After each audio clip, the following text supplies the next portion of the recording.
dragons, and with the eagle on the back end, it feels like those dragons are falling, and we might see the first defense because there's still 2 Inferno Towers in the middle. The queen is keep going, and she's not really going down, but that center has to go down.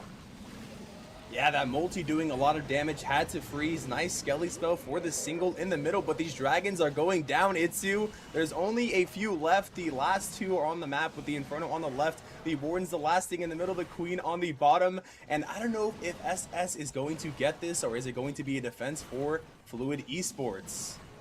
This single Inferno Tower, that might be the MVP, depending on how the Queen steps. If she's getting close enough, and she's getting taken care of early on, this might be a huge nightmare for Orca Esports and our first defense in today's broadcast. Queen keep moving forward. So far, she's avoiding that Inferno Tower, Turby. This is going to be close. Yeah, the dragon can step in front with the Super Barbarian. He's tanking. Can the Queen actually hit the Inferno? I don't think she can. But we're gonna have to see. The Queen gets locked onto. Can the single target Inferno take down the rest? The dragon moves in front, and I think he's going to get it, Itsu. Wow. Oh my. That was so close, but he got it. But this means at the same time, we can see the stats as well. It is on average, like the time is really in favor now of Fluid Esports.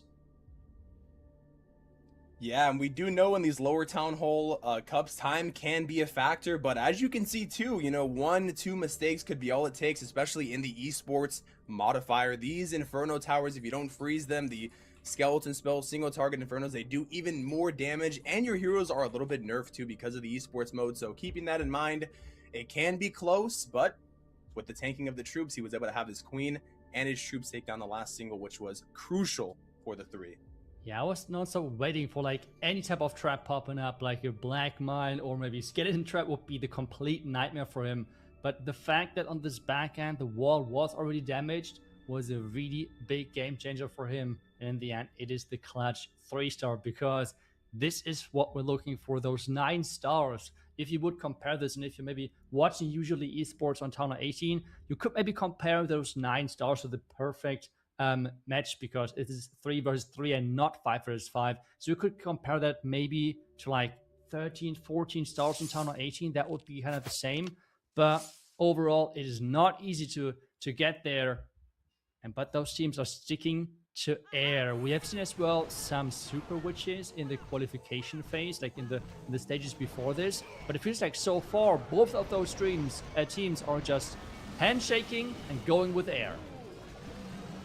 Yeah, that's right. It's a lot of them are going with the Dragon Bat, or we saw the Dragon Zap. He's going to start off really faster with the Queen Giant Arrow, with the Minion Prince on the top left side, puts the balloons and the dragons in with the Warden ability nice and early, and dropping the Rage spell as well. Going to try to push the base here, of course, because time could be a factor. They are getting 3 stars, so they do want to make sure they are pushing the base sooner. Stone Slammer as well, and the Poison on the Super Dragon with the OG on the bottom.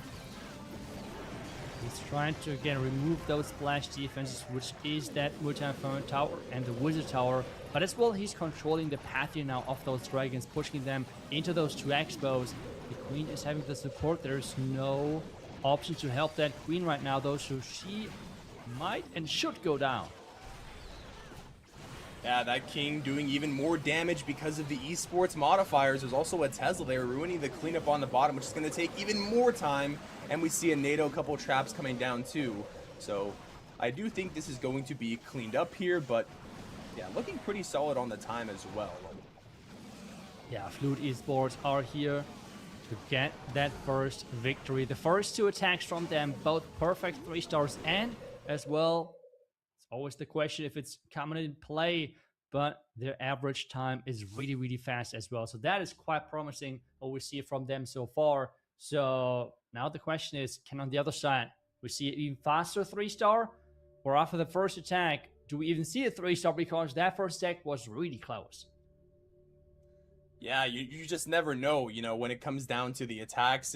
It does seem to come down truly to the avoiding the splash, or at least negating the splash here, because, you know, if you don't deal with the splash, it could be a big problem. But, you know, the funneling was on point. As long as your funneling is good, you have the overgrowth for the, you know, Town Hall and Inferno Towers, Wizard Towers, then everything does look good. And it just comes down to a matter of, can you clean up the rest in a decent amount of time? And the time, you know, we're focusing on the time, but also the percentage. You know, it came close to the first attack. So we're going to have to see if that makes a difference here in the next attack. That's right. And something you have highlighted in the first attack, or first defense more like, it was the giant arrow trap.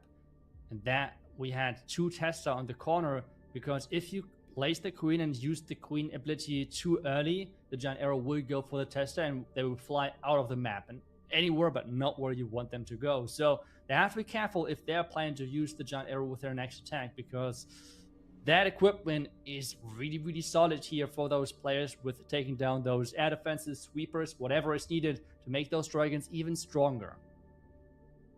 Yeah, and these defenders do know that, time could be a factor. So, they're trying to rely on their opponents making the mistakes nice and early. If you can get them to attack faster, put the pressure on them faster, they might do the giant arrow without thinking for a second. Your giant arrow goes off the map, and, now you're forced to panic a little bit, which can lead to mistakes, which then can lead to a very close attack. So, well, we will wait for the next attack. Again, quick reminder, because those attacks are somewhat quick, which means like between the 1 minute 30 and 2 minute mark, and those attacks we always have this is just the case. This is how this entire system with the 3 versus 3 works, because keep that in mind, it is not the usual 5 versus 5 which you might are used to. Instead, it's a bit different. Again, it is back to air, and we have the giant arrow hit its target, but the 2 sweepers are still standing on the back end. Yep, and he's going to have the dragon on the right side to follow for the main dragon army there. We see once again a handful of bat spells, 6 bat spells to be exact.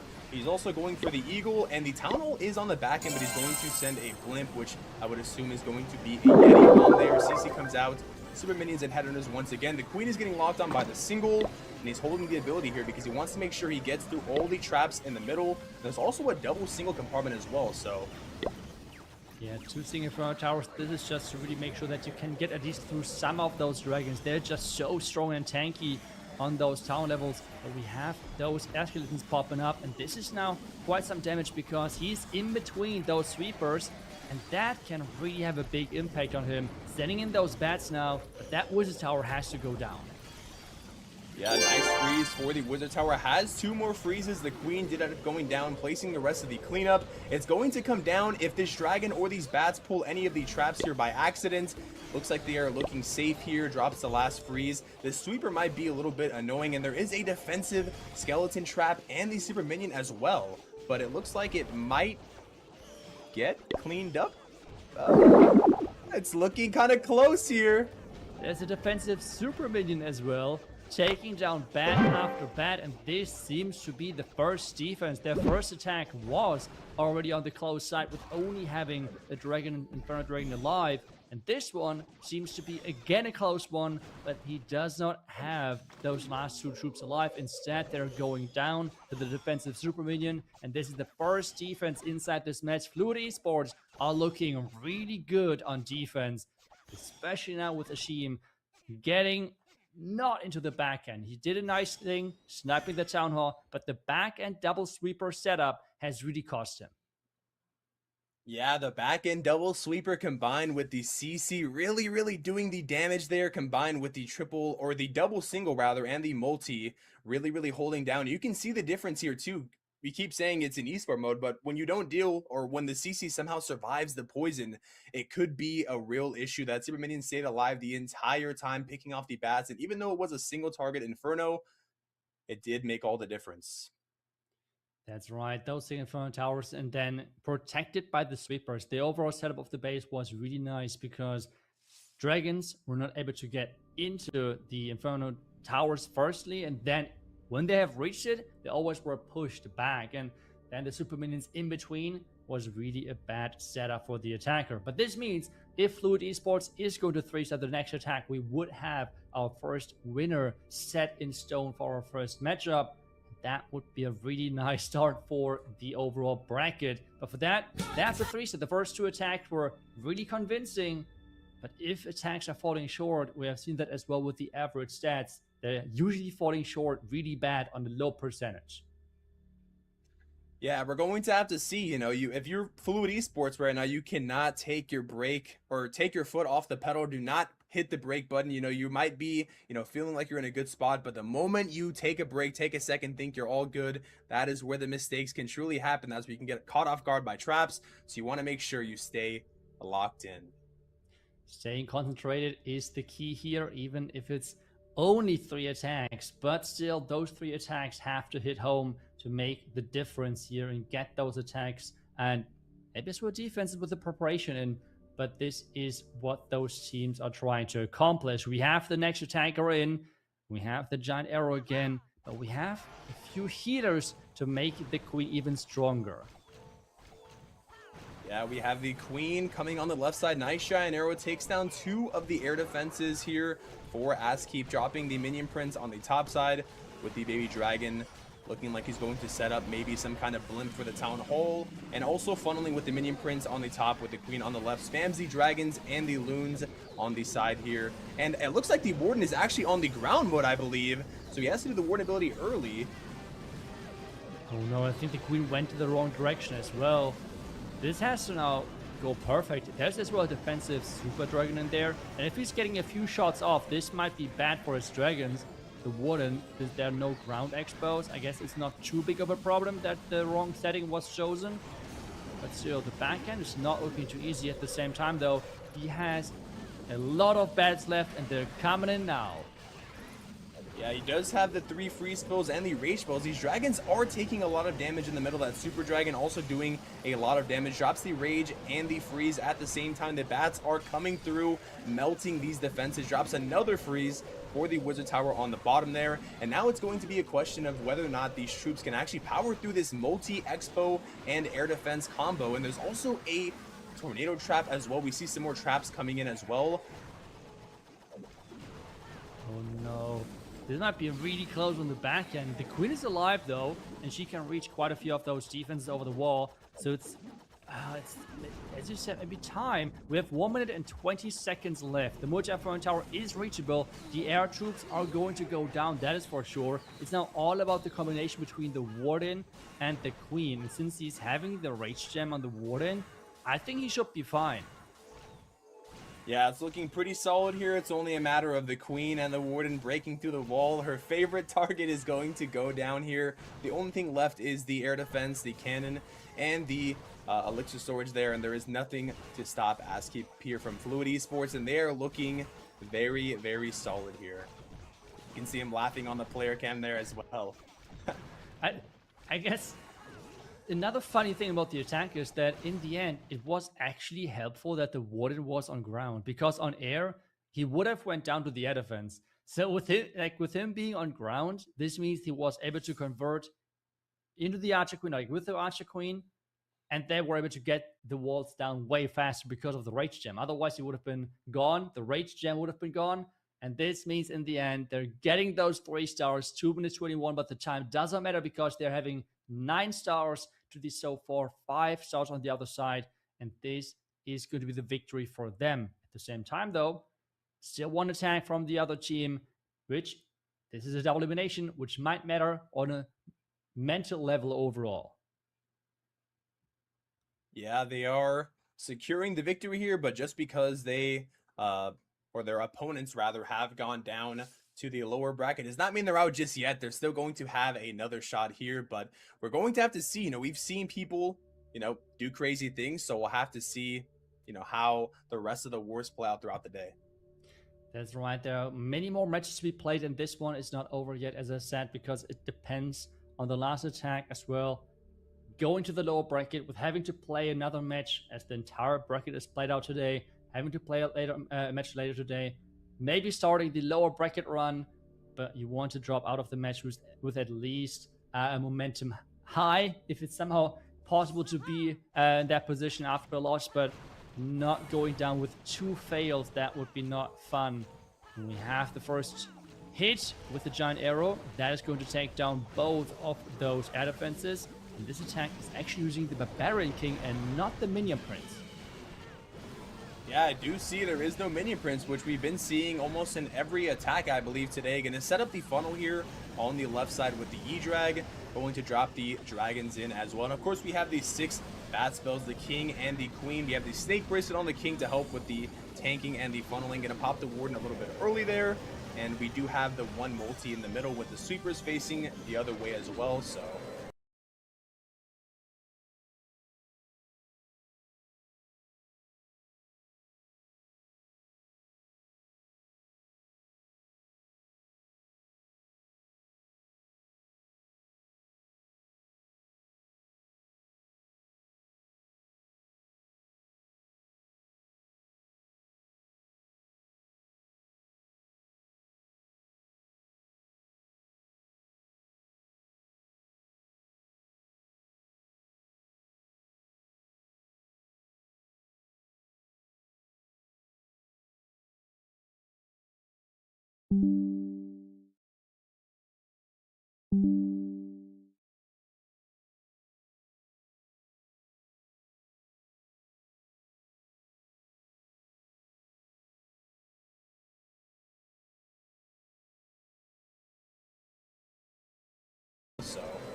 Hire for it. There's no stunt double, there's no AI that can do it for you. So it is easy to burn out. I like to use athletes as an example here because athletes do take really good care of their mental and their physical. Because it's part of their job. But for some reason people don't connect the dots. It's also part of your job. You have to take care of your physical and your mental. And it doesn't, like for me, for example, I have so many blisters on my toes, like I don't know if I'm gonna be able to walk today. So, but it's something I could have done a better job at. It's gonna prevent me from doing certain content. Beyond that though, you have to know where your line is. Everybody's a little bit different. If you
Imagine being able to build an app with your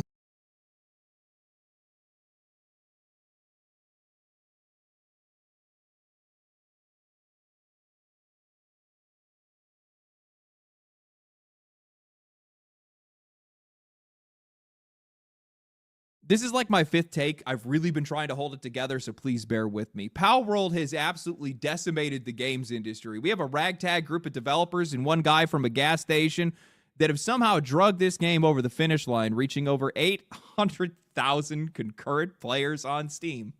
These guys have probably sold like, I don't know, probably like over 30 million copies by now, and you have these publishers and studios that have been spending like 200 or 500 million dollars. These guys just absolutely destroyed them. They've completely decimated them. It is absolutely embarrassing. You got schooled. And the one thing that makes this all the more sweeter is that this game, since its existence, since the minute it entered into the market, this team in this game has had their head held underwater. Whether it was journalists that were attacking it, whether it was AAA developers that were attacking it, whether it was Pokemon fans, deranged Pokemon fans, let me make the very clear distinction there, whether it was Nintendo trying to sue them out of existence. We have never seen a publisher or a studio or a game that has been under this level of scrutiny and this amount of pressure that still somehow found a way to be able to come out on the other side, and on top of that, became one of the best-selling games of the last decade. By like a country mile. This is not only a victory for players, this is a victory for Palworld, this is a victory for the industry, and a lot of people need to start seeing it like that. Because this is a game that just, it flies in the face of what every journalist and game developer thinks what video games should come to represent. This is a game that puts fun first and everything else second. It's a game that they sold for $30, scratch that, $20 because they wanted to put it on discount when the game went to its full release. Legendary.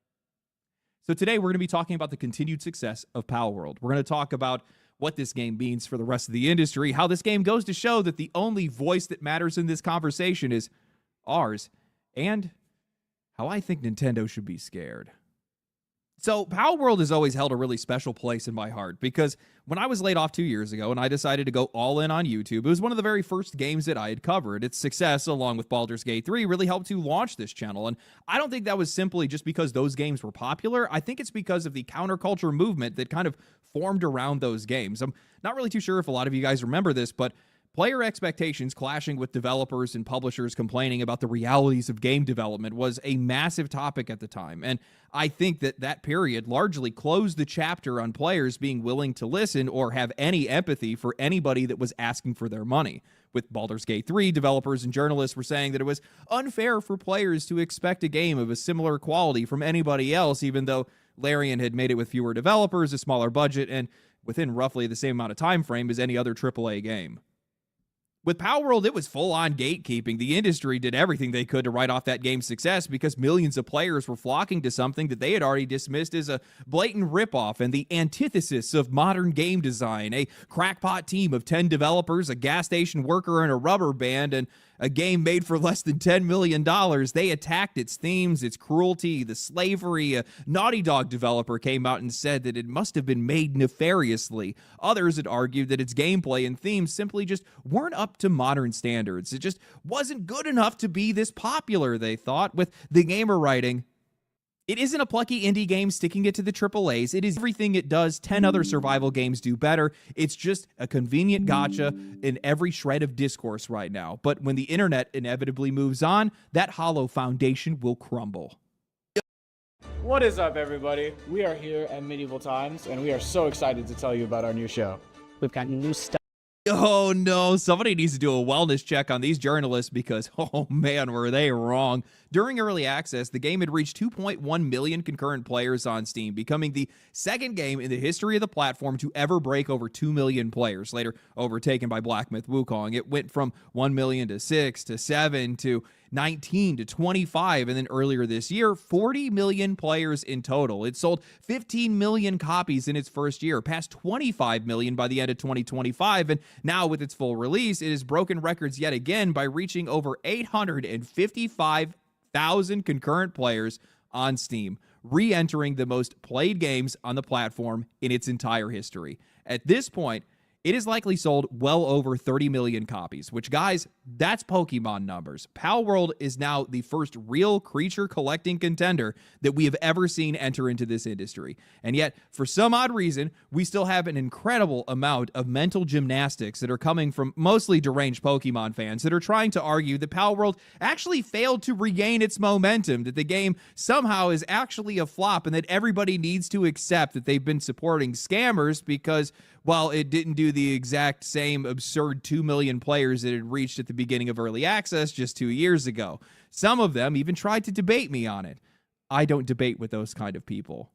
There is simply just no debate to be had here. Palworld is bar none one of the most successful games in the last decade. It is one of the best-selling new IPs in the past 10 years, maybe even longer than that, only beaten out by PUBG, which spent its first few years as a premium game and sold 75 million copies, and Overwatch, which sold over 50 million copies, apparently. The fact that Palworld was able to even reach 2 million concurrent players in early access was already absurd. The fact that they brought back more than 40% of that audience and reached over 800 million players for their 1.0 launch, guys, these are numbers that publishers dream about, and there's a good chance that that number is going to continue to grow because, well, there are hundreds of hours of gameplay inside of a game this massive. I am genuinely astounded by this game's success because, for all intents and purposes, this game should not have succeeded. Critics and developers hounded it from the very beginning. They called it unoriginal, and even now, writers are still desperately trying to paint this game as a ripoff. Polygon just put out an article recently framing the character design changes as an attempt to make pals look less like Pokemon. These guys are just still upset that players enjoyed something that they did not. This game is also made by a bunch of inexperienced developers who had never even worked on a game before. Then on top of that, you had these Pokemon fans that were lawsuit baiting and trying to destroy their reputation by fabricating evidence that Palworld was directly stealing models from Pokemon, something that never happened. None of that actually resulted in a lawsuit. Nintendo did not sue Pocket Pair over the creature designs, because they couldn't. How could they? I mean, most of the Pokemon designs are actually ripped straight from Dragon Quest to begin with. So instead, what Nintendo did is they sued them for everything else. Throughout this game's development, Pocket Pair has been hammered by Nintendo, and one of the most blatantly obvious examples we have ever seen of a publisher just trying to financially destroy its competition. Soon after the game had launched, Nintendo sued Pocket Pair over patents. First, it was the act of capturing characters in a ball, and then it was aiming and throwing an item with a displayed success rate, and then finally, it was using creatures as mounts. And with that, they were trying to seek an injunction to stop the game from being distributed entirely. They threw everything at the wall, and they hoped that something, the entire purpose of this kind of frivolous lawsuit or these legal battles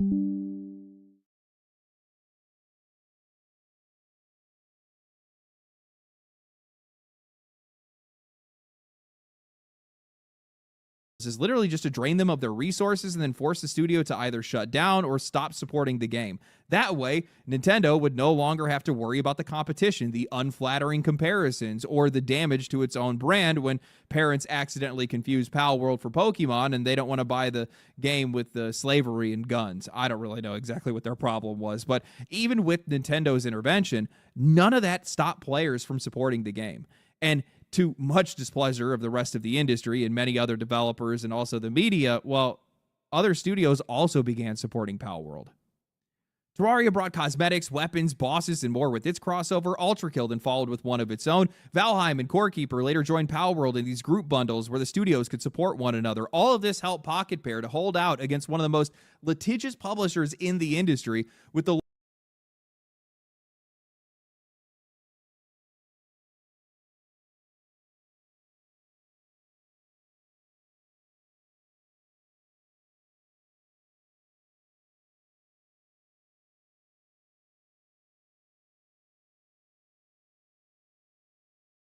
lawsuit now reportedly ending with Nintendo only able to win around $30,000 in damages. Oh, don't you just love to see justice? It didn't have the protection of a major publisher. It didn't have the reputation of established studios or an army of experienced developers behind it. Nearly every institution that normally gets to decide what game deserves to succeed told players that this game was cheap, derivative, unethical, temporary, or just outright illegitimate. And players ignored Every single one of them.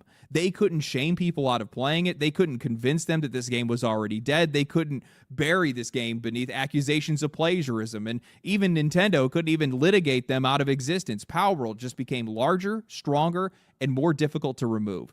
That's what makes this story way bigger than just one successful game. Palworld exposed just how little authority these people actually have when the players collectively decide that something is worth supporting. The industry spent 2 years telling everyone what Palworld was supposed to be, and the players, the ones that were actually playing it, they were the ones that actually decided what it was. I am the center of the universe.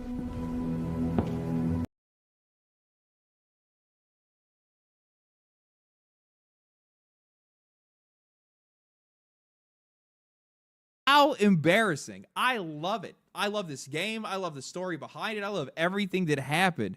This has to be one of the most validating experiences I have ever had. It's probably true for a lot of you guys as well. The industry was wrong. The players were right. No, it's not like that ever happens, right? It's literally the meme of the guy screaming, stop enjoying that game. And the guy just having fun playing it. These guys threw a tantrum for like 2 years straight about this game.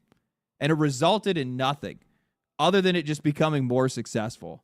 The one thing that has always bothered me about this game is how poorly it was treated by the industry at large, both by game developers and also by the media itself. This is exactly the kind of game that we want to see succeed.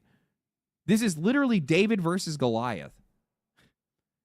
Pokemon has held a chokehold on this genre. It is thought to be impenetrable by most. In most cases, people can only find very niche success in this genre, never to challenge the throne. And now we have a usurper. We should be celebrating that. That's something that we should be looking to support, because that ultimately just means better Pokemon games in the future. And it also opens the door for other challengers to arrive and new ideas to come in. And then we get more options, and then we get more better games. This is how competition works. You had some journalists and players that were cheering on these lawsuits. How disgusting are you?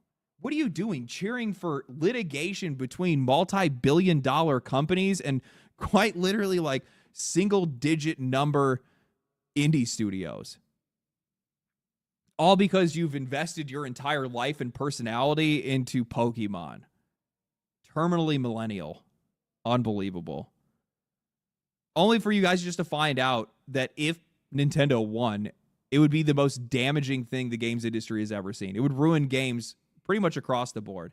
Patenting the ability to capture creatures, to be able to ride them. What were you guys thinking? This game's success is a huge win for indie developers, a massive win for indie developers, because it can prove just how high these guys can reach. And more or less, it also, just by fighting this legal battle and getting all the way through this, they have now set a precedent to stop anything similar happening to somebody else. Because once you fight this fight, that fight is over, at least for now in this case. And it's just going to make sure that more people can make games like this. We're going to see more creature collecting games. Actually, if I'm not mistaken, we already are. There's like Amiibo or whatever it's called. There's one of those games is going to be coming out soon that also looks pretty good, at least, given the eyeball test at the very least. We'll have to see what it actually looks like when it comes out. But that's what we end up getting as a result of this. We get more games and we get more options, and then we get better games as a result of that. But I think that Palworld has to be the clearest picture, the clearest example of the divide between players and the industry, what we want and what they think we need. These guys do not represent us. They do not respect our taste. That much has been proven by this game and this game's success and everything that these guys have done to try to stop it. And our support proved that their authority means absolutely nothing anymore. Absolutely nothing, because they couldn't stop it.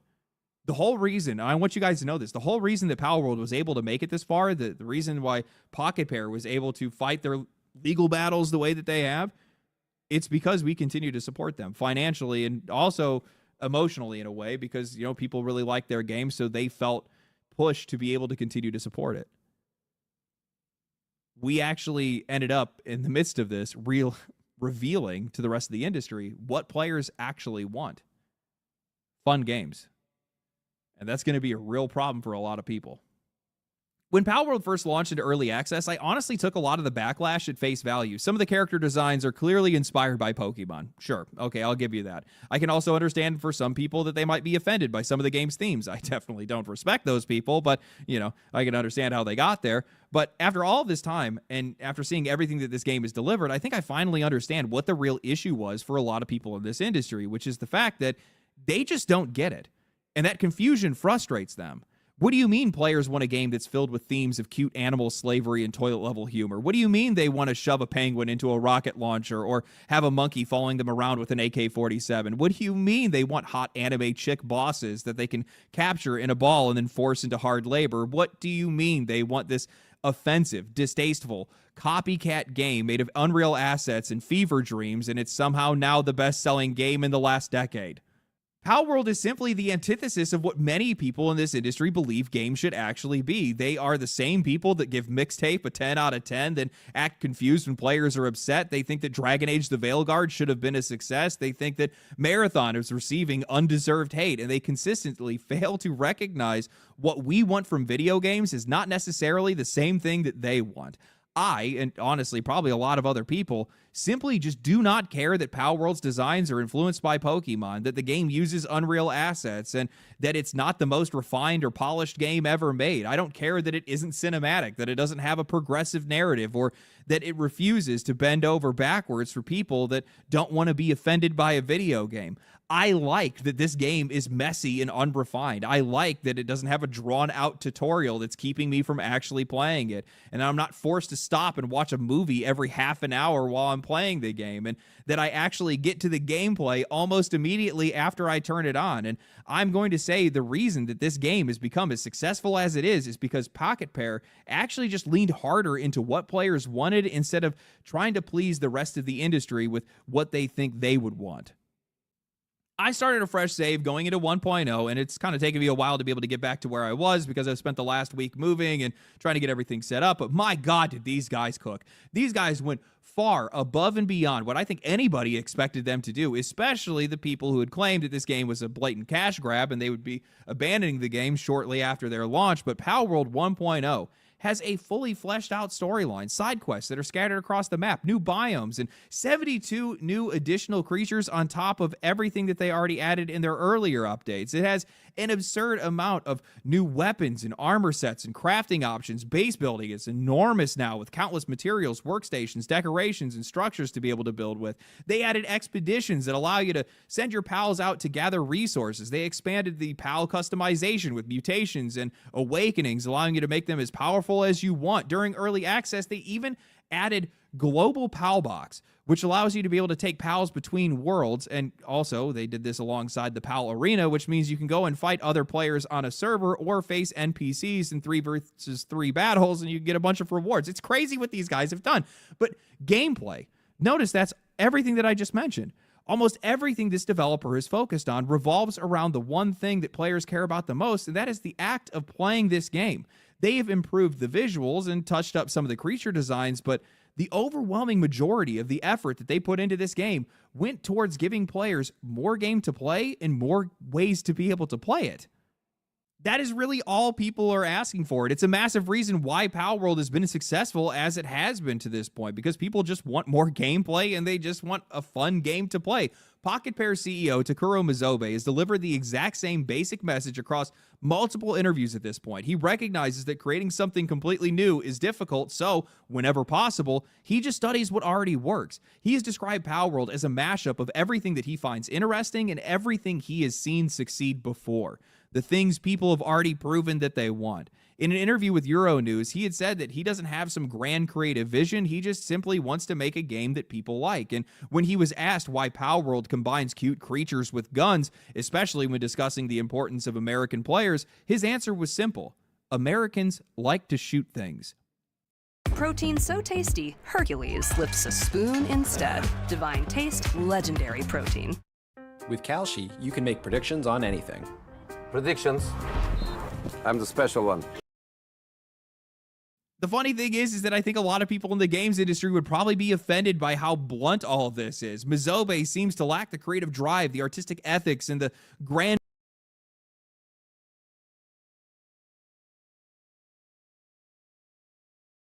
vision they think a developer is supposed to have. He just wants to make a consumerist game, a grab bag of things that people already like, all of it bundled together into something that people can enjoy and play for hundreds of hours. Oh my God, how disgusting. But you know what? Regardless of what they think, he was right. And so are we. Games at their baseline are entertainment. They can move you, they can inspire you, they can teach you something, but the most important thing is that they are supposed to be fun. So when a game comes along that is that pure, distilled, crystallized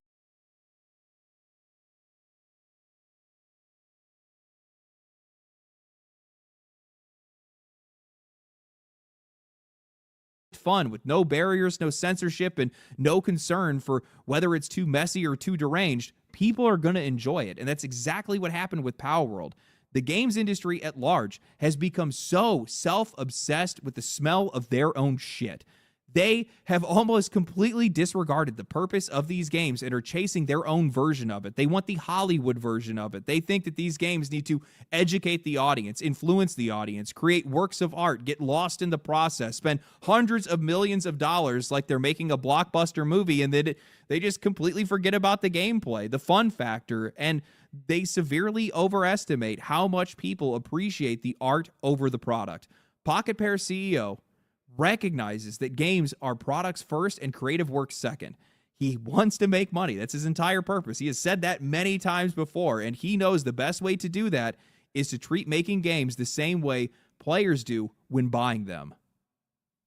You know, for all the biggest criticisms about the lack of originality for Power World, I find it really hilarious that people want to prop up Pokemon as something to overshadow this game when Game Freak and Nintendo have been churning out the same repetitive slop for decades now with little to no innovation. You know, I played Pokemon ZA, much to the dismay of many Pokemon fans, where they tried to innovate, ironically just copying Power World's involvement of the player character in combat and not just the creatures, but all they did was just make it where you just run around and dodge attacks. No other interactivity other than just spamming buttons and waiting for abilities to come off of cooldown. You know, as shallow as they try to make Power World seem, you are shooting guns, you're laying traps, you're throwing grenades, you're grabbing a pal and using them as a flamethrower, you're riding on the back of them to use their abilities and then switching them out for something else. In copying the old, Power World ended up making something far better, far newer, more dynamic and interactive, a creature collector that honestly has more flexibility than any game has ever had before, including any game that's been made by Nintendo. Power World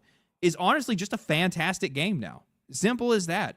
And, you know, one of the things that I realized when I was playing through it again is that they even made the act of collecting creatures better than it's ever been. You know, in Pokemon, you collect a creature and it's just filling out your Pokédex just for the completion's sake. In Power World, catching them gives you more experience. It expands what you can do at your base. It lets you strengthen your other pals, and it opens up more ways to play. They didn't just improve the combat or exploration. They made the act of collecting creatures actually matter. Now, I think this is where the comparison to Pokemon finally becomes a bit unavoidable here, but, you know, Power World did not become successful because it tricked a bunch of people into buying a knockoff. It became successful because there was a massive audience that was waiting for somebody to take this genre somewhere new. That's what I had been waiting for. I know that's what a lot of people have been waiting for. People have spent years now asking for Pokemon to make larger worlds, deeper multiplayer, better performance, more interaction with the creatures, and gameplay that extends beyond just simply pressing attack on a menu. Nintendo could ignore a lot of those demands because, well, there was really nowhere else for that audience to go. Every single competitor remained small enough for these guys to dismiss, and Pokemon continued to sell millions of copies because that audience just buys those games anyway, regardless of how little those games move forward. But I think Power World changes that. It changes those expectations. Your creatures fight alongside you. They work inside your bases. They gather resources, operate machinery, serve as mounts. They fundamentally change the way that you move throughout the world. Pocket Pair took the fantasy that people had watching Pokemon as children and built an entire game around actually living alongside those creatures, though it might be a little bit more twisted than people probably thought it would be. It gave people more freedom, more interaction, and more game for $20 or $30 than Nintendo has been willing to offer for twice the price for many years now. Power World did not steal Pokemon's audience. Pokemon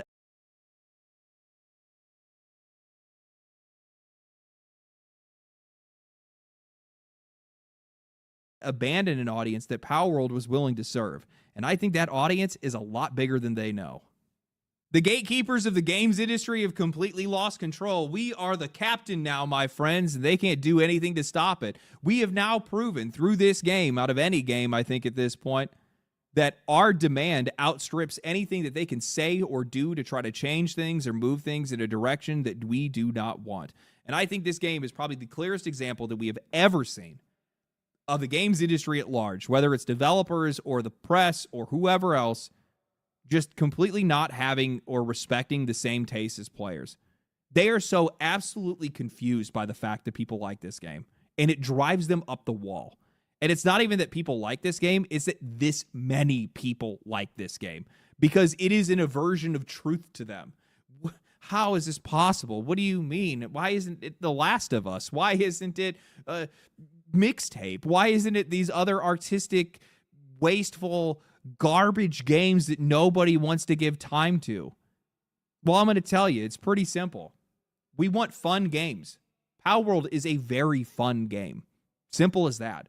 It's not the most creative game. It's not the most compelling game, but man, once you're in it, you're having fun and you just keep playing and you keep playing and you keep playing. Every single session you go to sit down, you put multiple hours in. It is not a game that you sit down to play for 30 minutes and just walk away from it for a week. No, most people are picking up this game and continuing to play it. That's the reason why the Steam numbers are as high as they are, because the concurrent player is... In a sea of competitors, it pays to stand out. HubSpot AEO tells you where your brand shows up in AI search and how to get ahead. Going up?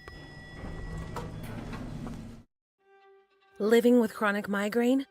15 or more headache days a month, each lasting 4 hours or more. Botox prevents headaches in adults with chronic migraine, and treatment is 4 times a year. So why wait? Talk to your doctor. Botox effects may spread hours to weeks after injection, causing serious symptoms. Alert your doctor right away, as trouble swallowing, speaking, breathing, eye problems, or muscle weakness can be signs of a life-threatening condition.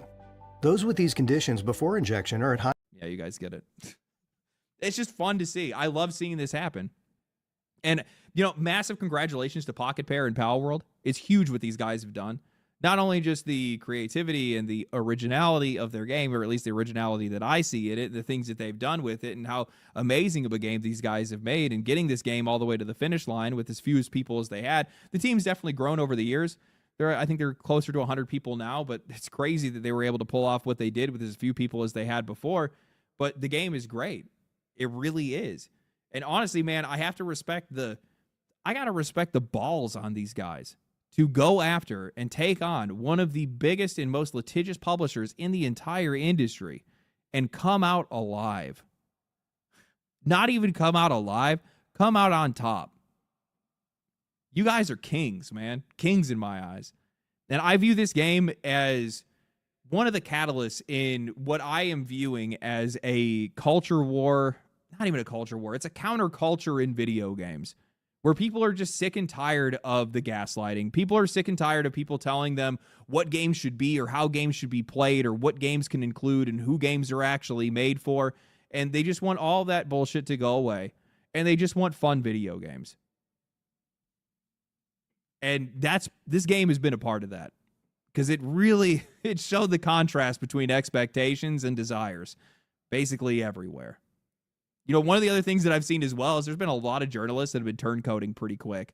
And I find that to be poetic.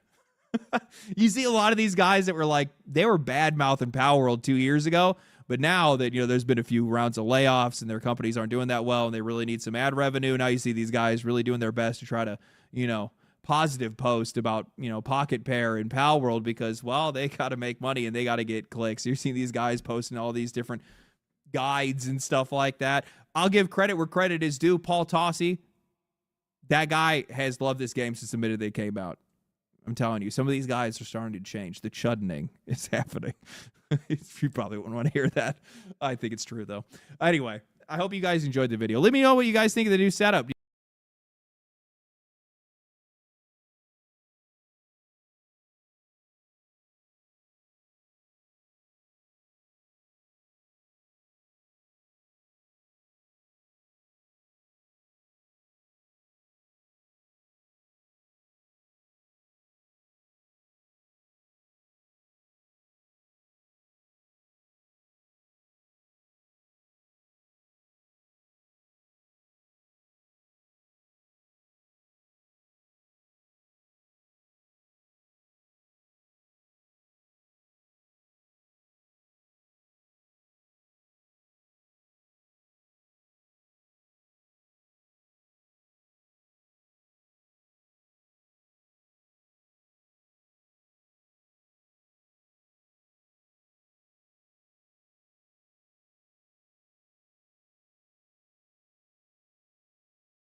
Just look at this number for a second. 5.7 trillion yen. That is the official staggering estimate that Japan's Ministry of Economy, Trade and Industry just dropped on the world. That is how much money they claim online piracy is bleeding away from Japanese digital media. But here is the head-scratching paradox. Anime, it has never been more profitable. The deeper question, the investigative question that we are answering today is, why has anime piracy successfully survived every single iteration of the legal market? Have to realize that this entire global empire wasn't started by high-tech hackers or internet syndicates. It was built by hand, by a group of fans in the 1970s using postage stamps and physical cassettes. The first stage of the machine was the tape culture. See, Japanese animators had actually been appearing on Western television for decades, but not usually as anime in the way we understand it now. The executives would take these shows and completely rename them. They would then dub them, heavily edit them, completely rework them. Defender of the universe, a mighty robot, loved by good. And then sold them as standard children's cartoons. Astro Boy, Speed Racer, Battle of the Planets, Voltron. Now these were the entry points, and sure, they were great, but they weren't exactly a clean window into Japanese culture. They were more like a generic brand version of your favorite cereal. But the real fan distribution story, that begins in the 1970s. In 1977, a group of fans helped create the Cartoon Fantasy Organization, often described as America's first official anime club. Fans would screen rare Japanese animation, physically record the shows, copy the cassettes, and share them with other enthusiasts. Now, to be clear, this was not piracy in the modern lazy click on a dodgy streaming site sense. It was a much slower, smaller, and more physical way of handling it. And when I say physical, I mean actual physical. No app, no search bar, no link. People worked with what we call a SACE, meaning a self-addressed stamped envelope. You would mail blank tapes to someone that you probably found through a fan site, club list, or convention contact, and then you waited. I read stories from people who would say, I mailed 3 blank Maxell tapes and returned postage to some guy in Ohio. I just had to hope that he didn't keep them. 3 months later, the package came back with Sailor Moon episodes on it. That was the invisible deal. Trust a stranger, you could potentially lose a few tapes, or suddenly get access to the show that your country had never bothered to sell to you. The theme was hope and prayer, but it was still unauthorized copying. And this is where we hit the first massive, deeply uncomfortable realization for the industry. Researchers who studied this exact era of fan distribution between the 1976 and 1993 argue something wild.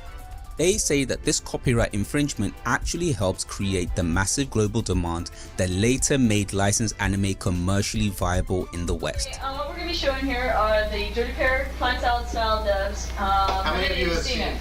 Plant Salad dub. Well, name them and see who's seen what. Okay. In plain blunt English, the fans were building the entire market before the multi-billion-dollar companies even realized that there was actually a market to exploit. Chevron has raised the bar with newly reformulated Techron that cleans up to 100% of harmful deposits left by lower quality fuels, giving you advanced engine protection. Every grade, every drop. Let me get a punch. Let me just feel a punch. Let me get a punch. What a hook, don't sleep, yeah, yeah, don't. What a hook, don't sleep, yeah, yeah, don't. What a hook, don't sleep, don't punch me. Don't keep getting me before I make you bleed. Anime piracy did not begin because people refused to pay. It began because people were desperately trying to access something that the market was completely failing to give them. At first, a lot of these tapes were completely raw. No subtitles, no dub, just a raw Japanese audio and a room full of fans trying to work out what the hell was going on from the context, the vibes, and the one guy in the corner who knew just enough Japanese to become a temporary priest for the evening. Then came the translation notes. See, Before burning subtitles became normal, fans used printed scripts or paper booklets. You would watch the tape and you literally read along. Brother, Which sounds pretty insane now. Today, people act like Western civilization is collapsing if Netflix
one killing to answer for. Half the kindness still owed. When the kindness is spent. The Mr. Olympia is a mess, but whose fault is it? He had the victory last year. I took the feedback and the critiques on what I needed to do to my physique. And with that much support behind you, how can you not deliver? So tomorrow, I'm gonna say it right now, this weekend, my name is going on that trophy. The year is 2023. For a brief moment, everyone could agree to one thing. It's all about Jesus, baby. Today is all about... What a moment there. We talked about this all year long, brother. You said, I just want to hear 2 words, man. Just give me those 2 words. And those 2 words were, and new! You can disagree with the outcome of the show. You can legitimately, intellectually, assess and analyze the result, but do it with respect. I mean, the guy's the best in the world, and if he wasn't the best in the world, he'd be second best in the world. As much as it pains me to say, I think Derek deserved to win. Now, a lot of people don't think Derek should have won, and that's purely because they just don't like who Derek is as a person. If it wasn't for my faith in Jesus Christ, there's no way that my life would be the way that it is and the mindset that I have. We can control how we have an effect on the world, so let Jesus be known. Derek Lunsford, folks, becomes the first bodybuilder in history to win in 2 different Olympia divisions. Your 212 Olympia champion now, Mr. Olympia. Now you would think Derek was going to conquer the Mr. Olympia for a very long time. But there comes the lion. Samson Dauda. Underrated, 38 years of age, wife as a personal trainer. But what made him truly unique was his story. Nigeria, obviously, third world country. Nigeria is obviously an up and developing country, and it's come a long way since the last when I was there. So I was born in Nigeria in 1986. I mean, my family did very well for where they were in Nigeria and everything else. And right from the promise, as far as I could remember, I've always been sort of put in a world where I was independent.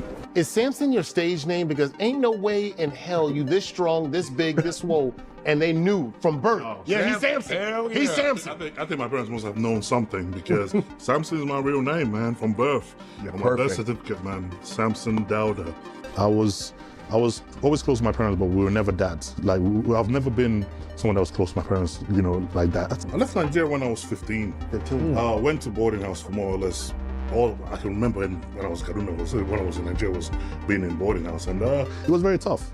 It was extremely tough. It's like going to military school. There's no other way to put it. It's like going to military school. From the moment you wake up, the first thing you do, the time you wake up is dead on. They come in, they turn the lights on. You're basically in a hostel with everybody. Yeah. And you all have your bunk beds and everything else. Turn the lights on first thing in the morning. You immediately get up, you gotta make your bed. And you gotta be, run to the shower, have a cold shower, and have your bed made before 9, I think it was even before about 8 o'clock in the morning. And if you miss that and you're not ready by that point, bed's made, clothes, uniform on, ironed, shoes polished, everything. Shoes polished? Oh yeah, you That's polish military. your shoes, you iron everything, and then they come in, they do the inspection, you stand by your bed, they walk past in, they check how you dress, your core and everything else. Yeah. If you ain't got that right, yeah, you already know what happens. What happens? You get whooped. You get whooped. Flogged. You get whooped. Before school starts? Oh yeah, this is your ass beat. You get whooped bad. And you know what? I always said because of that, it made me the person I am now. Because of that harshness and that toughness and that strict discipline lifestyle that I was brought up in. As for the Mr. Olympia, on stage, please. So you and your wife are a real team, huh? She's your support. Yeah. Support team. I mean, this is the thing that people don't understand, like, because she, like I said, she got me involved. She was a nutritionist, she was a PT, she did all that way before she even met me. And then you then have this finale where the final year before that happens, you then have this person that's been there the whole time being completely, utterly selfless in every way, gets completely demolished by people's opinion that didn't care or didn't know. And you had to sit there and grip your teeth and take it, And that for me, immediately pissed me off. All the time, with all the coaches I've had, like John Mills, when they don't even speak to me, they speak to her. They just say like, oh, okay, here's his diet, and they send email it to her, and then she just gets it over to me. So she's always been right there the whole time. Second place is going to receive $250,000 tonight. That's second place. First place, $600,000. On stage, folks, to present the first place award, Mr. Dan Solomon, Olympia President, Jake Wood, Olympia owner. So when that moment came and you stood there and they go through the results, you're standing there going, okay, is it time? To our winner,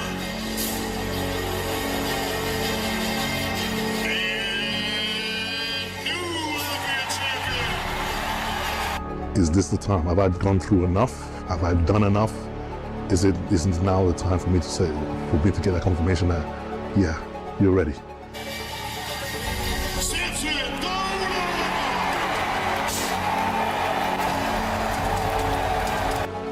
So, apparently the wife makes a pretty good trainer. Where is she? Where is she? It's right here. Come on out, Mrs. Trainer.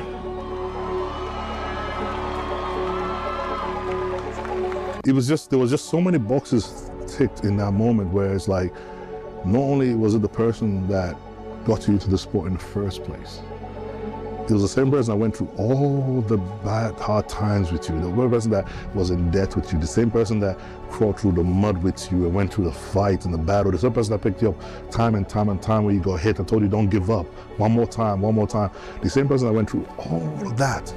I've never been someone to march to the beat of everybody else. I tend to just do my own thing, and you know what, kind of this whole year has been exactly that. It's coming back to where I started, back to my roots, and back to the person that cared the most about me and really wanted the best for me.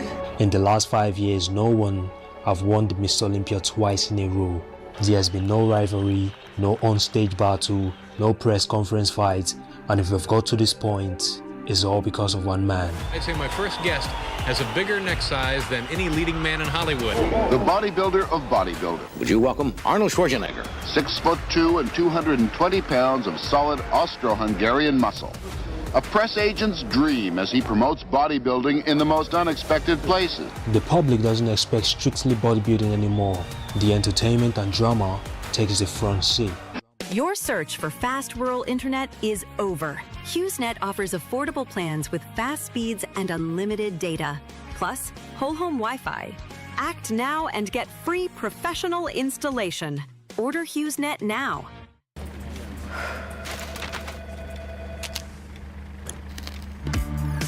Consider coming up against Muhammad Ali.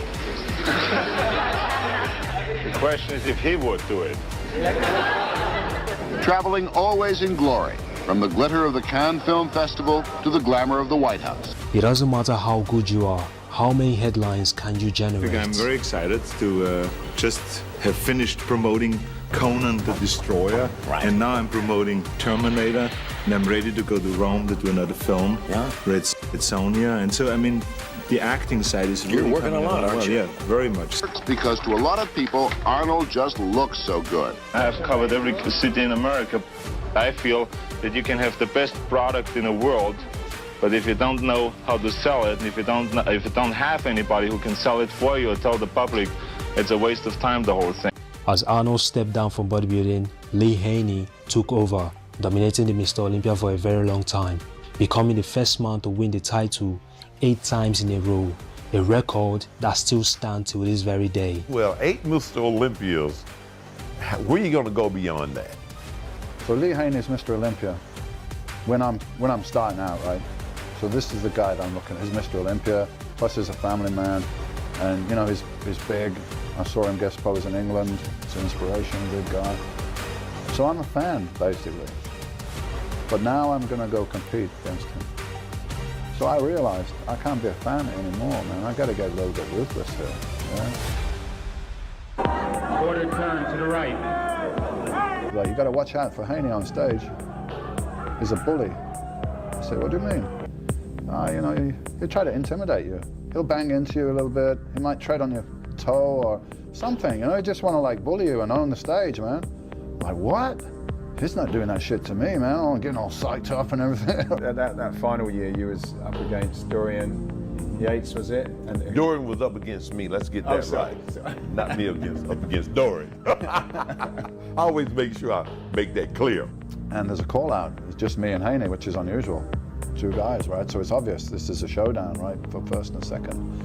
So I start to walk out, and Lee's give me the, friendly smile. I'll give him a stone face.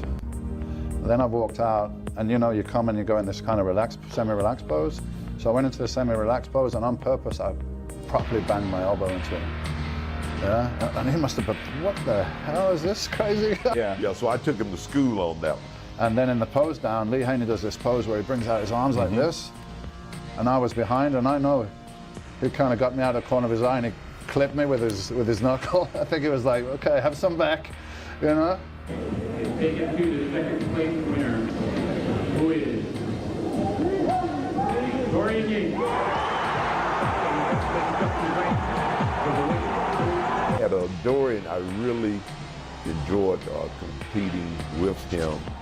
It was a great experience. He was a great champion. 8 years in a row, and you've gone to the top in your particular sport. I felt at that time it was time to use my faith in other areas, and to use my success in sowing the seeds in business and in other ways to expand. After his reign, Dorian Yates took over, winning the title 6 times in a row, with his last win being a very controversial one. The Mr. Olympia was becoming boring at this point. Since Arnold Schwarzenegger left, the entertainment and drama took a back seat until the new Mr. Olympia, Ronnie Coleman.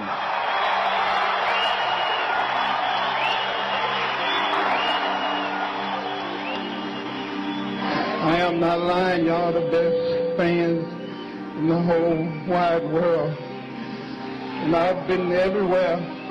Y'all great. This is a great city. Ronnie dominated the competition all year round. His work ethic was next to none. This is where I got my genetics from, right here, right here. This is why I'm the winner, right here. He brought back the entertainment and drama. It'd be the first time I've seen it, and it is also the first time I'm hearing that we can actually see the individual scores from the judges. I had something to say. Right. We don't live in a perfect society. Nothing's never going to be perfect. From day one, we've been battling over this and battling over that. Nobody's ever liked everything somebody else has ever liked. I don't like ice cream. Bob don't like ice cream. Susie does. I don't like apples, and John don't like oranges. I don't like oranges either.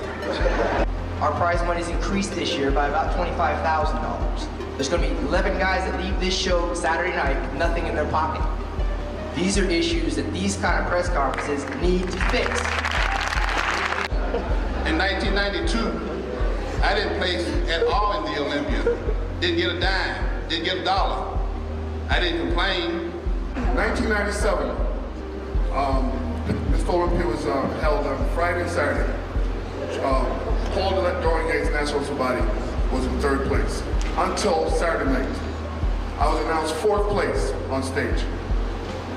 2 hours later, I heard I was 5th. Now, how do you explain this to me? What kind of judges do we have? They can't count? Pause. 1994, I didn't complain when I got 15th. 1995, I didn't complain when I got 11th. 1996, I didn't complain when I got 6th. 1997, I didn't complain when I got 9th. The moral to the story is, why complain? Baby. Kevin. You count them up, you tell me about it. Hey, Kevin. Kevin. 8, 9 times. When was the last time you beat me? Hey, Kevin. What have you done for me lately? Hey, Kevin. All I got to say is, I'm 3-time Mr. Olympia. How many times have you won?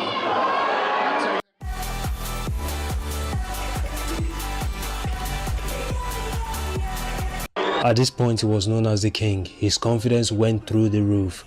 A lot of talk that you're going to be dethroned, that you're not going to be allowed to win the next Mr. Olympia. I'm sure you read in magazines and the internet all the hype. How do you feel about that, and what are you going to do about it? It's all hype. I didn't win 6 times.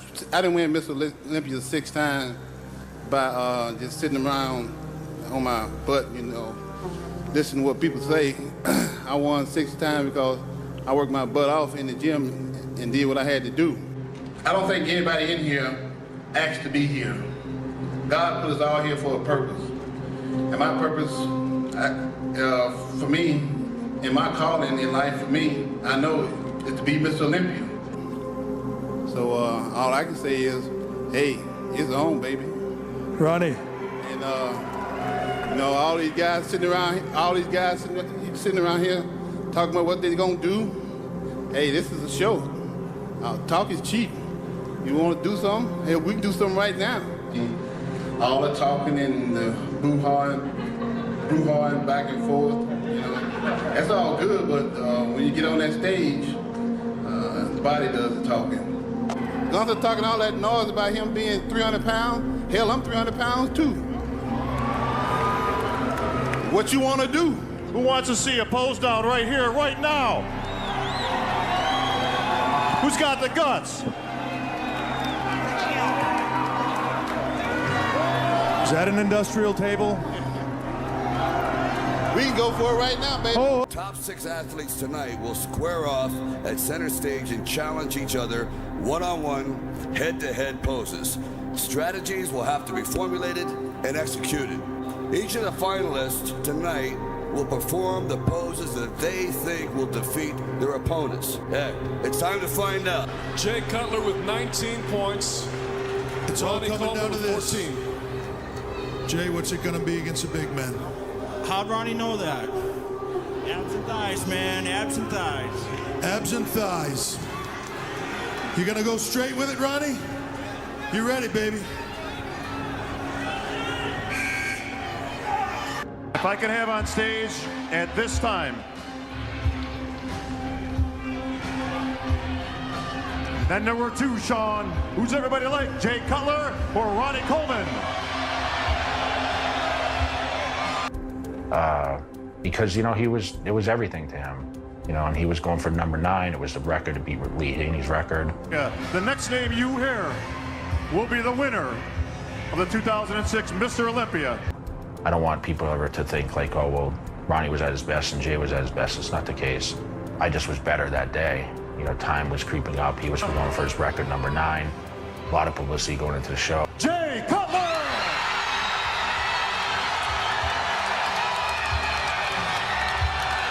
And he was upset. You know, he was visually upset. Throughout Jay Cutler's reign, the entertainment and drama dialed down. Whilst Jay continued to dominate, a black man from the outskirts of Seattle was ready to take the Mr. Olympia by storm. And the title of 2011 Mr. Olympia to our winner tonight.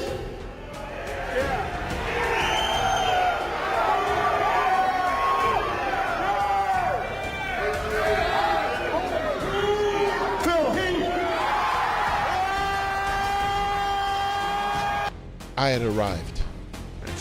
That's how I felt. It was all worth it. This is your new start. Because now you're Mr. Olympia. This standout trophy is an incredible moment, but he wanted to defeat his mentor and his best friend in bodybuilding. Fans may look at that as like, oh, that's cocky. It's like, no, man, I did the work. I know the secret to my own success. I think in researching him more and more, we're talking about one of the greatest athletes of all time in any sport, not just in bodybuilding, because of the way he repeated, his consistency. And the funny thing about him is, that's not my most impressive thing about him. It's his mind. You're a former Division I athlete. You're intelligent. You're college educated. You have a great physique, and you know how to speak. So I put something out there that was nuts. So I'm going to win 10 of these things. Oh. Talk to me about how you reflect on your relationship with Kai Green, because people call it the greatest rivalry in bodybuilding. You know, when you're the underdog, you can say, I want to kick the guy's ass, I want to take nobody's crap, and I'm going to beat this guy, and everybody cheers. But when you're the champion, and you say the same thing, because you want it more than anything, he looks down upon you. And then going into the Olympia, when people would say, oh, you think he could do it again? I'm like, these guys have no freaking clue how hard it was for me to get here in the first place. Now that I'm here, oh man, you guys are screwed now. With that said, I mean, like people said, today is a new day. Tomorrow is a new day. And it's going to be beautiful. The future is upon us. The past is over. A 3-topping large for just $10 at Pizza Hut. That's a big deal. Dine in, delivery, or carry out. Terminix protects your business from pests. Keep things moving. That it kind of made it look like, so you don't like me, Chris? Okay, it's like high school, you know what I mean? Like, you talking shit? And then all you do is look at me weird, and I'm like, all right, what's up? You know what? Enough is enough. Enough is enough. Enough is enough. Enough is enough. Is the past. You know what? You talk about the past your whole entire career, making excuses, talking about you think you're the only person that has ever gone through something in your life. Excuses. Everybody knows your story. Excuses. Yes. And there's always a high score in life of every genre, of everything that we've seen, writing books or sports or whatever, but you gotta try it. So for me, it was 10 Mr. Olympias, and thank God I said 10 because it made me focus on it and get it, and I got 7 out of it. If I would have said 3, maybe I only got 1 or none at all. Sean Rhodes and his successor got rape accusations and was banned from the competition. Brandon Curry took over and won his first Mr. Olympia title, but couldn't defend it. Since then, no one have really considered him to be the face of the Mr. Olympia. The closest that never was could have been Big Ramy, taking over Brandon Curry, winning the title twice in a row, and never to be seen again. That sums up the Mr. Olympia in recent years. There is no dominance. It's almost like they win the title, relent, and let someone take over. There is no drama. Press conferences are peaceful, and bodybuilders are now influencers. So this is just, I live right next door, I come here to train, I'm used to everything. Plus your left, probably not heavy enough for you, but we go up to 80 kilos. You ready? Big J, I'm finna suit up. It's a surprise. Ready to do it again? Oh yeah. So this is the guy that I fought for a couple years. not 8 years. Now he all by himself. Yeah. Running the show. Me, Ronnie Coleman. And there, time and time and time again. I fought all those years against Ronnie Coleman, the best bodybuilder ever.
guys do much stuff together?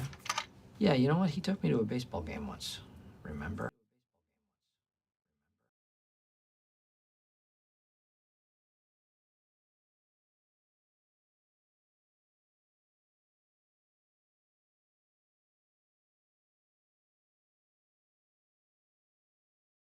Come on, come on. Okay, where are we going? You gotta find yourself another wedding to crash, my friend. Oh, I caught the wedding crasher. Some people say it's the one you least suspect. Others say it's the one you most suspect. I neither suspected nor didn't suspect this guy. That's how I knew he was my suspect. Attention, everyone. Attention, please. I'm supposed to ask if anyone has seen Uncle Al. He is old and has brown eyes and dementia. His family is very concerned.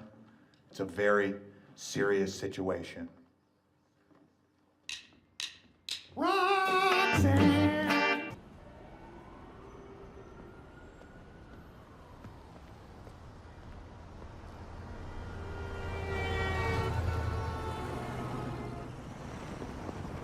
You know, it'd be fun. I can hear it in your voice. You need a break. Goodbye, Michael. Janet and I understand each other. The romance thing is sort of on hold for the time being, but we remain good friends. Good friends with privileges. Not now, someday. Yes. Michael, Carol Stills for you. Who? Carol Stills, Do I know a Carol Stills? your realtor. Oh yeah, put her through. Hey, Carol, how goes the real estate biz? Is it real good? Still me. Sometimes I don't put Michael through until he's already said something. I look at it as a practice run for him. He usually does better on the second attempt. Carol, you're on with Michael. Hello, Michael. Hi, Carol, how you doing? I'm great. I just needed one last signature for your mortgage insurance. Oh, hey, no problemo. Incidentally, I love the place. Oh, great. Great. Has a little bit of a weird smell. It's okay. At Christmas, the tree helped. Oh, good. I'm glad. Can I drop that over later? Actually, I'm sort of hosting this charity thing in our warehouse, casino night. Oh, great. Yeah, it'll be good. You know what? Why don't you come by? Bring the papers, I'll sign them, and then you can stay and have a drink. To the casino thing? Yeah, it'll be fun. Hey, hey, Carol. Hi. You look great. Thanks. Thank you for inviting me. It looks so great in here. Well, that's how we do it in the paper biz. It's European. Michael. And Michael. yes. Right. Codename Remax is here. No sign of Lan Jefferson. I'm Michael's wingman. I've got his back. 2 dates. He's got 2 dates tonight. My job is to keep Jan away from Carol, and vice versa. Michael said we must deceive them so as not to hurt them. And in that way, we honor them. Can I get you a drink? The food is from Hooters. Drink would be good. Okay. I expect to do very well tonight. I have an acute ability to read people. Jim, for instance, has a huge tell. When he gets a good hand, he coughs. I will raise.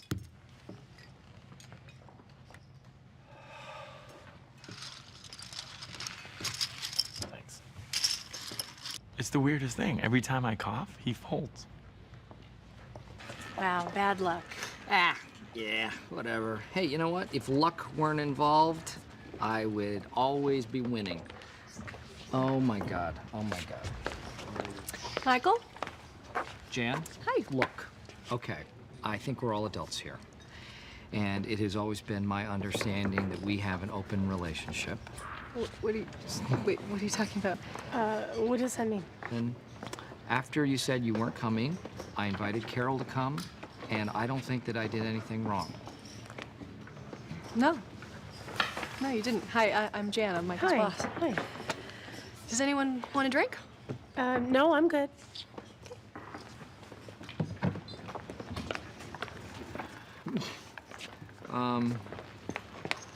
Yeah.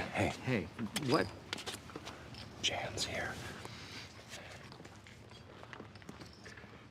I don't know. I think Michael is attractive, Why does everybody keep asking me that? Give me the dice. Come on, Dwight. Let's go. It's on you, baby. Let's go. Good evening, Dwight.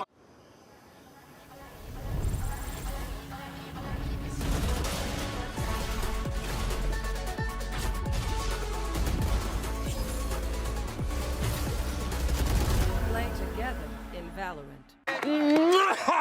That's good stuff. Dwight, let's keep it going. Let's keep it going. Let's Let go. it ride. Let it all ride. Give me the dice. Come on, shooter! Shooter! No, blow for luck. Shooter! Yeah! Also, you, not playing favorites. All right, here we go. All right. Hey. Yeah! Five. So close. Well, So close. Come on. So, where are you staying, Radisson? What? Super 8? No, I Motel 6? Best Western? I didn't. I'm trying to get. Holiday Inn? That's what I'm trying to get. The Hyatt in Wilkes-Barre? Are you staying with Michael? All right. All righty, Dwighty. Let's see how you did. Bring it on. Sorry. What do I do with my bonus check? Simple. Purchase paper from myself. Boosts my sales, which boosts my bonus. Last year, I bought even more paper to make this year's bonus even bigger. Eventually, I'll get a bonus so big I can retire on it. And I'll use the paper to write my memoirs. Wow. What does it say? Dwight, your feedback is horrible. That's impossible. A number of your clients found your personal style abrasive and distasteful. I somewhat. No. Wait, is this a joke? I'm getting that queasy feeling that sometimes accompanies jokes. Do I look like I am joking? No, but that's sometimes part of it. If I were joking, you'd be laughing. Do you look like you are laughing? Impossible to say. I can't see myself. You're not. My job is to manipulate the customer into buying paper. In return, they give me money. I am the predator, and they are the prey. Performances. Would a mouse give a positive review to a hawk? Should the hawk even care? Excuse me, I've got work to do. What was that? Wow. That was Dwight. He seems upset about something. Describe him exactly. What color mustard is his shirt? Yellow or Dijon? It is. Oh, spicy brown, actually. What are you mumbling about? How was your meeting with Michael? None of your business. Was it your scores? These can't be my scores, Jim. For your information, I'm being sabotaged. Of course. And I'm gonna find that person and punish them. Absolutely. Or you could just be nice to your customers. You're an idiot. There's the charm. Versus fattest city. We got a new drop by Will Tennyson. The world's fattest city versus the world's skinniest city. One with an obesity rate of over 40%. The other, a little over 4%. Nearly 10 times less. Japan versus America. What could go wrong? Same planet, same species, completely different outcomes. So I'm going to travel across the world to investigate both, to see what they're eating, how they live, and what exactly they're doing so differently. Starting with the world's fattest city. Yeah, obesity is really just not my problem to tackle. You know what it is, though? Supplying people with 100% grass-fed beef, 27 grams of protein, 220 calories. Link down below. That's mogged.shop. That is my problem. That will be my problem for the next decade until I sell the company for $1 gorillion. Welcome to Little Rock, Arkansas, everybody, where not so little people live. So who are we playing? The local crew. They haven't lost since 1996. How many people know about this? Everybody knows. Ils n'ont jamais perdu. Desde que la gente usaba teléfono fijo. Desde que salieron los CDs. Niemand ist sicher.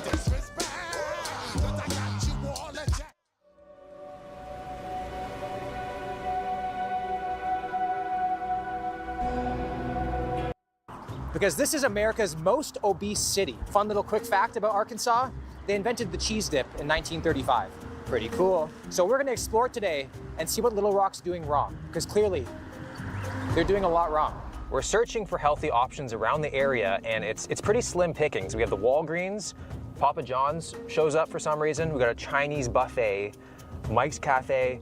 Hibachi could be good, but it's still pretty heavy on the carbs. Value Foods, another supermarket. Arkansas is not going to make it. Look at these options, bro. Long John Silver's, that cannot be a real place. In the big 2-6.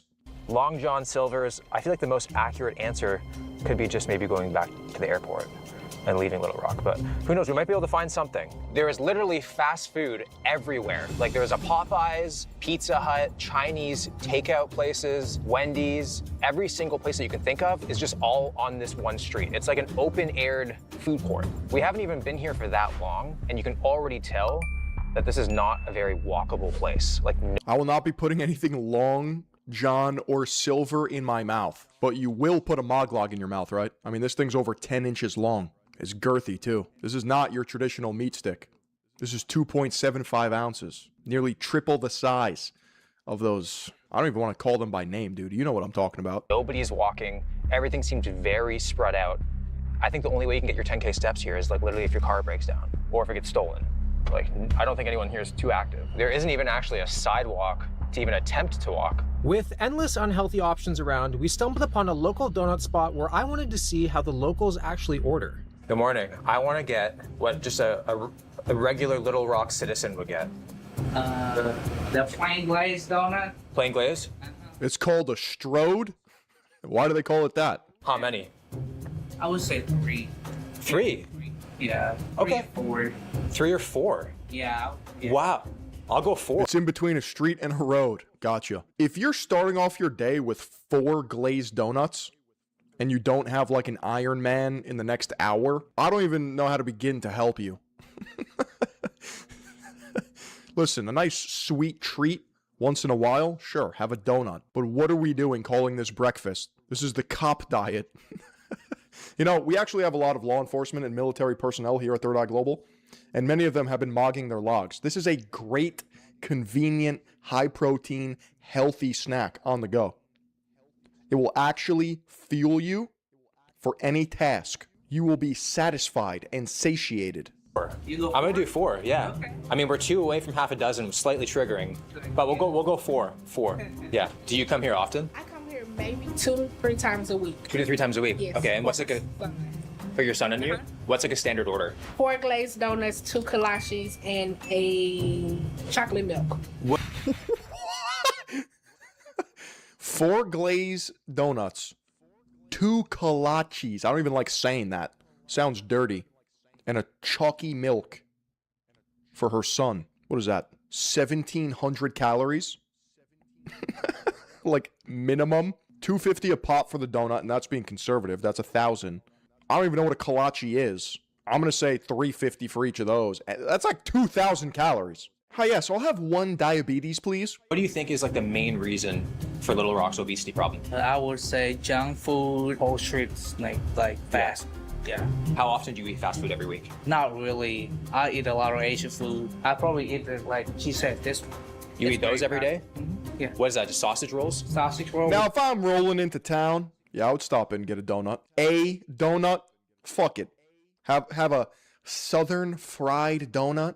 Sure. But the sad reality is this is every day for some people. I don't even know if they know what a calorie is. Cheese. Yeah.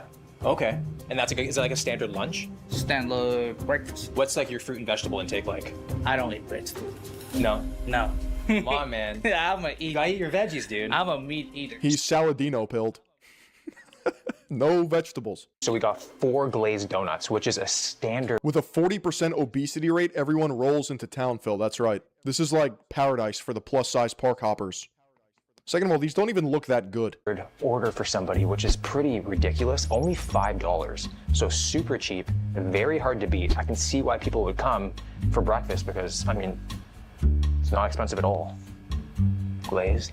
So one of these glazed donuts is 250 calories. 1 moglog, also $5. 220 calories, 27 grams of protein. What are you even doing at this point? You got to get these while supplies last because we are selling out fast. And because I'm using grass-fed American beef, that's hard to get.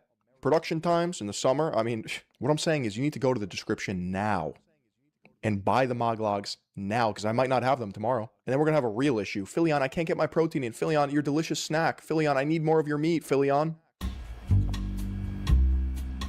So good. Now, this is an American start to the day. I want...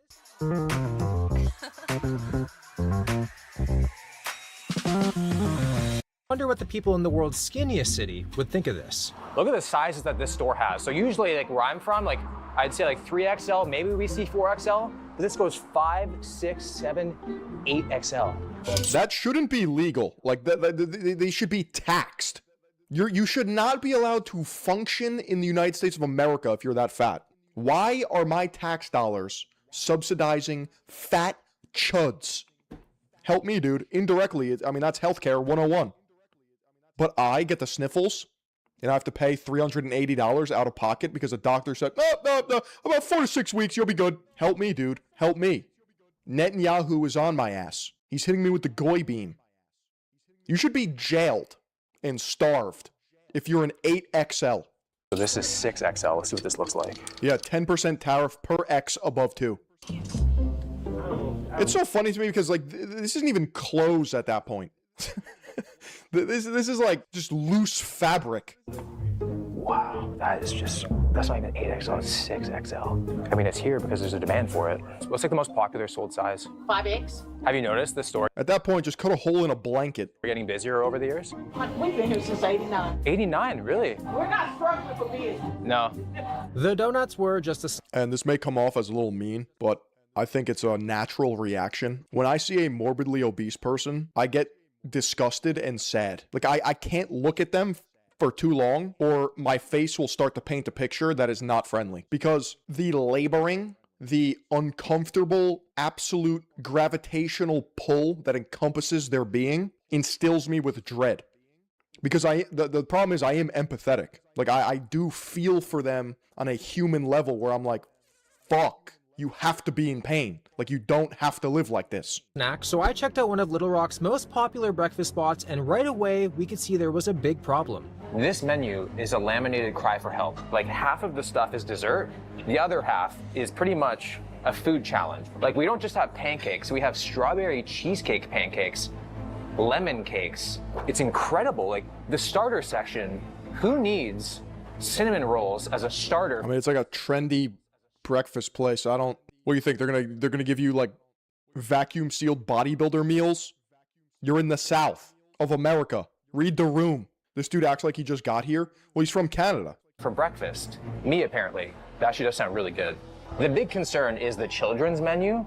Like, we have chocolate chip pancakes, 1 pancake, 1 bacon, 1 egg, French toast, and then what the heck is a unicorn pancake? That's like a standard children's menu. Like, I don't... Is it ideal? No, but not everyone is a bodybuilder, fitness industry, psyoped person. Like, children are not famous for having great diets. They will eat microwaved cardboard with ketchup packets. Cake. What's a unicorn pancake? But literally no healthy options. Little Rock, Arkansas is #1 in teenage obesity. What's the problem with one pancake, 1 bacon, 1 egg? Dude, that's a great start to the day. The place is called Buttered Biscuit. What did you expect? Oh, yeah, so I'll have the egg white omelet with turkey and feta cheese. Canadians know nothing about good food. That's right. They don't. The Canadians know nothing about anything. And ranks 2nd amongst children. And this stuff is what? Like, I ate cosmic brownies. And what were those barrels of juice? Do they still make those? Like the poverty boxes? They were like literal plastic barrels with the thickest plastic ever. And they were just like neon colors. The quarter waters. Probably Hugs at Dollar Tree. Let me see. Yeah. 100%. Yep. Look at that.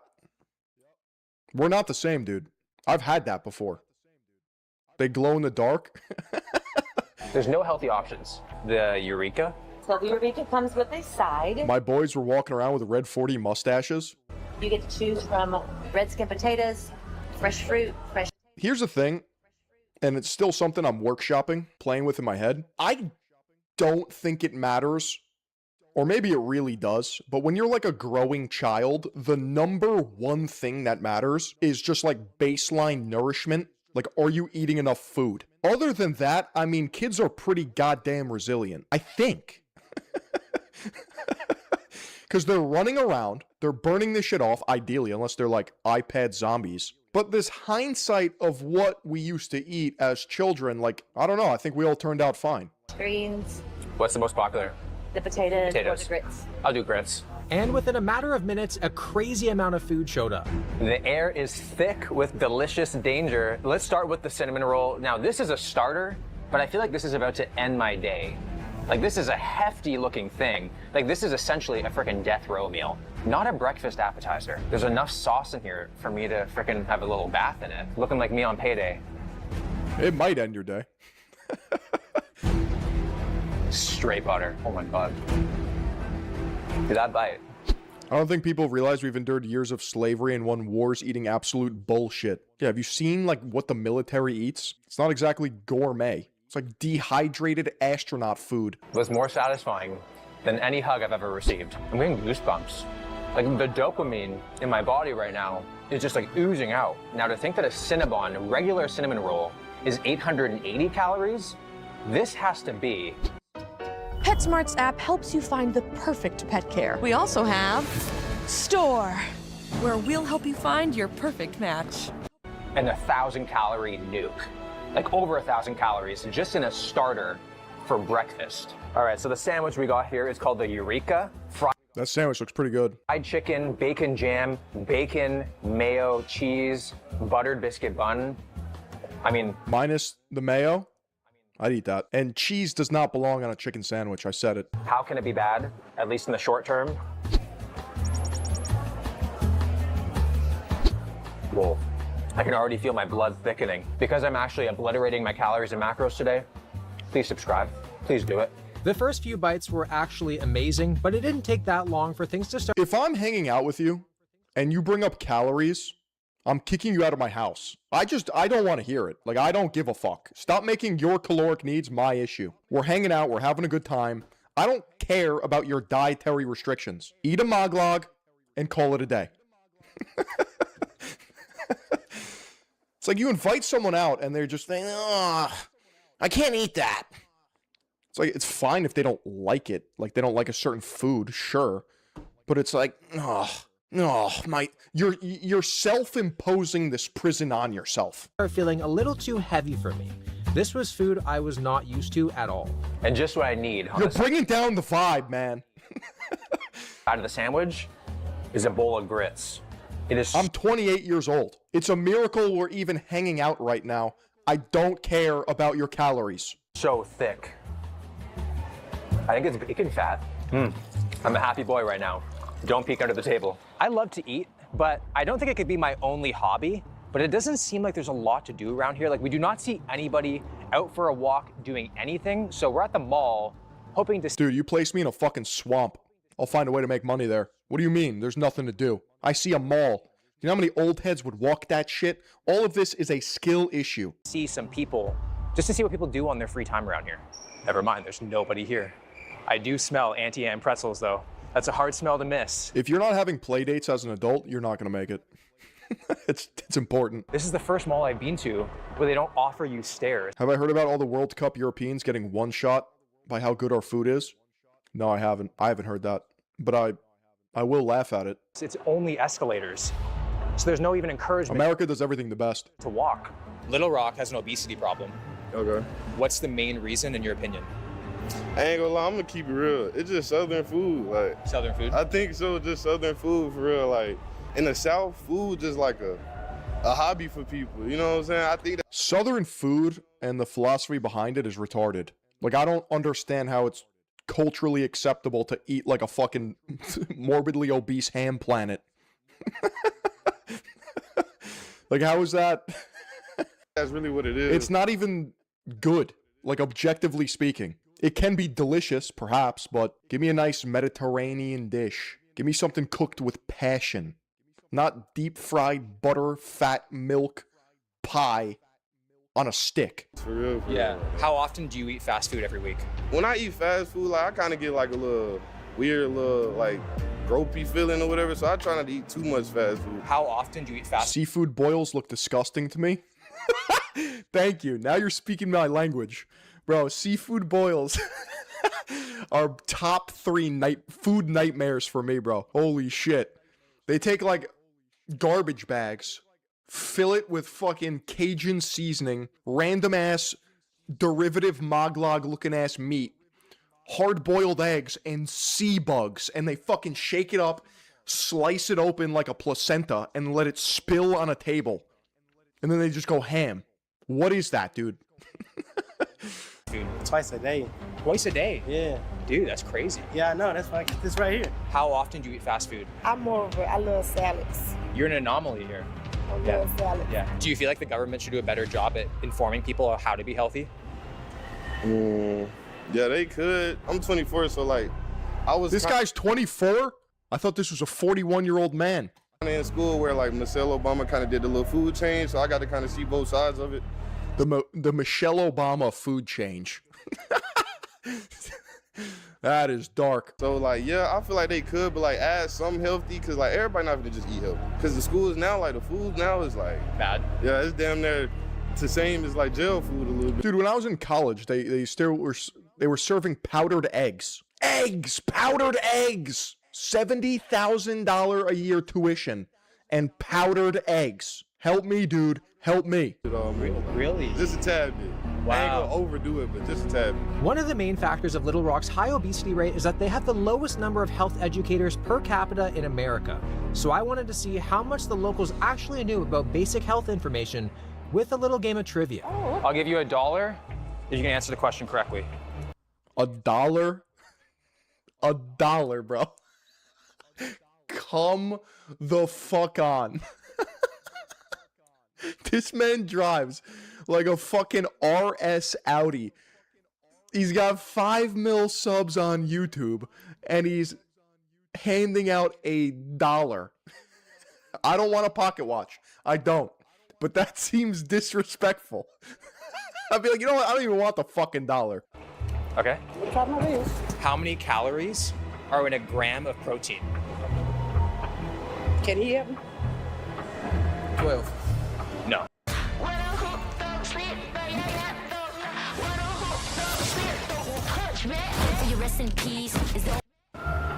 You have a chance. 30? 30. No. How many calories are in 1 gram of fat? I don't know. No idea. How many calories? At least make the video interesting. Offer $100. Because that sets the stakes high. Because it's a simple question. So it makes it funnier the more money that you offer that they can't answer it. Why do I have to break down comedy to people? Why do I have to break down production? These are in water. $100 is the new 20, so I don't know what you... Yeah. 0. There you go. How many calories? Guys, it's 4, 4, 9, and 7. Come on. 4 for protein, 4 for carbs, 7 for alcohol, and 9 for fat. Are in 1 gram of carbs.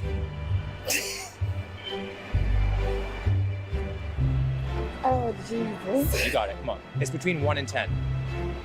3?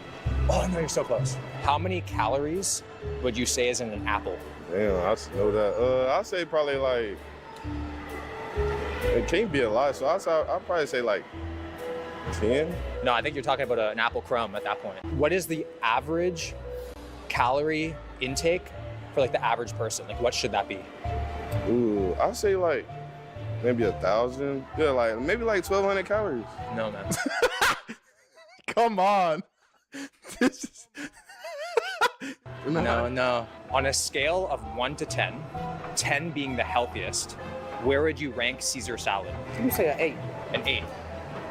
7. 7. So would you say Caesar salad's healthy? It depends on what all you got in that Caesar. Dude, a traditional Caesar salad where you're actually using anchovy and parm. Like, the problem is we just live in a slop society. So, like, the Ruby Tuesdays ass Caesar salad is not the same as a freshly prepared, traditionally Mexican Caesar salad. Caesar salad. That's also true. You're giving me loopholes, though.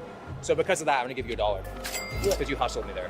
I mean, it's pretty safe to say that people here have no idea about the most basic nutrition information that you should probably know, but it's really not their fault. Like, at the end of the day, you only know what you know. And if you've never been taught it, why would you know? Original Caesar salad invented in Tijuana, Mexico in 1924 by restaurateur Cesar Cardini featured crisp romaine lettuce, garlic croutons, Parmesan cheese, tossed in an emulsified dressing of egg yolk, lemon juice, garlic, Worcestershire sauce, Dijon mustard, black pepper, and olive oil. Technically speaking, that's not bad for you. It's actually delicious when made like that. So it's kind of sad You start at a young age not knowing anything, you grow up, bad habits accumulate, diseases, just a bad situation. Does olive oil have 0 calories? That's every macro. This is why I can't talk about food with people that are psyoped by the shitness industry. Like, there's nutrition, and then there's shitness industry nutrition, and they're just at complete different sides of the spectrum. It's insane. It's black and white. 1 large egg yolk, 1 tablespoon of fresh lemon juice, 1 teaspoon of Dijon mustard, that's 0 calories, by the way, 1 to 2 anchovy fillets, haha, Worcestershire sauce, garlic cloves, olive oil, salt, and black pepper. How is that a 0 to a 4? Yes. No, that's wrong. Which has more protein? Chicken breast or peanut butter? Peanut butter. No. How many calories are in water? 1. No, 0. Yo, this is why Moglogs exist, because I'm trying to slice through the bullshit, the food noise. I'm offering you 100% grass-fed American beef. You're not getting higher quality meat. I'm gonna cry. I'm going to cry. But Philion, I can get a... I don't even want to say my competitor's name because they're not even my competition. Yeah, you can get mechanically separated pork and chicken parts infused with shitty beef and a bunch of gums and fillers and oils, or you can have beef of the grass-fed variety from USA cows, supporting your boy, who then takes the capital, deploys it back into the company, comes out with new flavors, and feeds America with high-quality protein. That's what you could be doing. That's what a lot of you are doing on Mog.shop. Sheesh. That was extremely concerning. Wow. You know what's insane? Actual ice cream is a superfood. I'm not even kidding. Milk, cream, eggs, sugar. So if I drink a glass of milk, that's good. That's good. If I have eggs, that's good. I can't even begin to educate you on sugar and how important sugar is for bodily functions.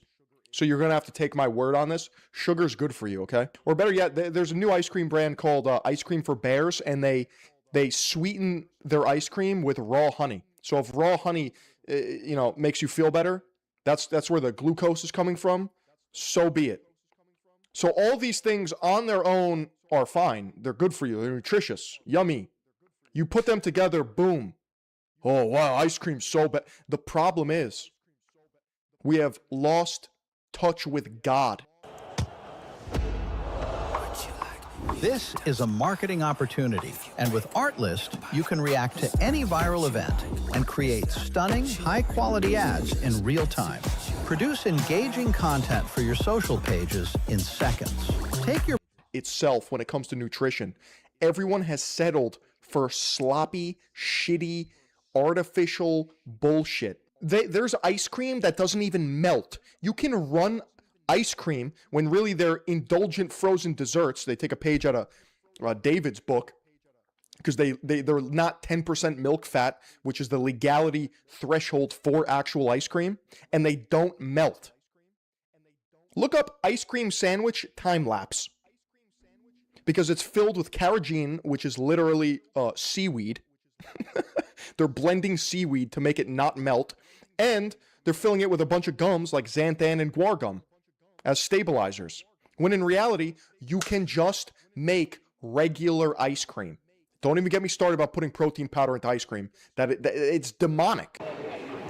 I think I gotta move here and become like a freaking nutrition teacher or something, I don't know. It's lunchtime now, and we're gonna see how people in Little Rock do fast food. I'm just gonna get whatever the person in front of me gets at a bunch of different places. So hopefully there's enough room in my car, and I have sturdy suspension. And hopefully they're just considering an afternoon light snack instead. Hi, can I just get what the person in front of me just got? Hi, can I just get whatever the most recent order was? Thank you. Extra cheese and Popeyes. What can I get started for you today? Can I just get what the person in front of me just got? They got a gallon of sweet tea, sir. Yeah, that sounds good. A gallon of sweet tea? A gallon of sweet tea? A gallon of sweet tea. What? Thank you. Thank you. You can't make this up. Thank you. Can I get a straw? Absolutely. Thank you. This is a freaking kettlebell. of sweet tea. All right, so Popeyes, we got a gallon of sweet tea. The amount of carbs and sugar in this thing, like this would give like generational diabetes. Like the amount of stuff in here. Like it's crazy to say that probably getting fried chicken would be the healthier choice because this, I mean, she might be sharing it, she might not be. You never know in Little Rock. Literally the #1 thing if you're trying to lose weight is to not drink your calories. This is just not a wise choice. All right, so we got a medium Mountain Dew. Oh, it's been a while since I've had that. And then we got a nice hot box here. I like how it came in a wine bag. Hey, that actually doesn't look too bad. It looks like, so we got 6 wings and then mashed potatoes with gravy, no vegetables. I mean, I guess the green is in the Mountain Dew. 290 calories for the medium Mountain Dew. Now this is where it gets kind of crazy. So these are the extra crispy chicken wings. Per 1 chicken wing, 170 calories. That's gotta be like pure canola oil. 6, 1,020 calories in chicken They're wings. fried twice. And then we have 180 calories in the freaking mashed potatoes. That's a hefty meal right there. I've worked there when I was a kid. Bro's got the inside scoop. The twice fried KFC chicken wangs. And again, this is like a freaking breath mint. So small. So good. A little spicy too. Damn, I love food. We got our McDonald's here. So we have a small Sprite, which I consider it to be a victory because it's small. So small. Once in soybean and once in grapeseed. That's gotta be Cap. Sprite. Really good. Now, if there's a salad in here, I'm gonna get out of the car and give the person a standing ovation. With each of these orders, the one Listen, double fried chicken could be delicious. Like, that's, a lot of Koreans do that with their chicken. But a lot of Koreans are tiny. So once again, this is a skill issue. Movement is medicine. They all had in common was that they had full sugar drinks. Swapping to a diet option saves a ton of calories. But this is something the locals probably don't even know. We have small fries. What's this? We have a McDouble. And we have, what else is this?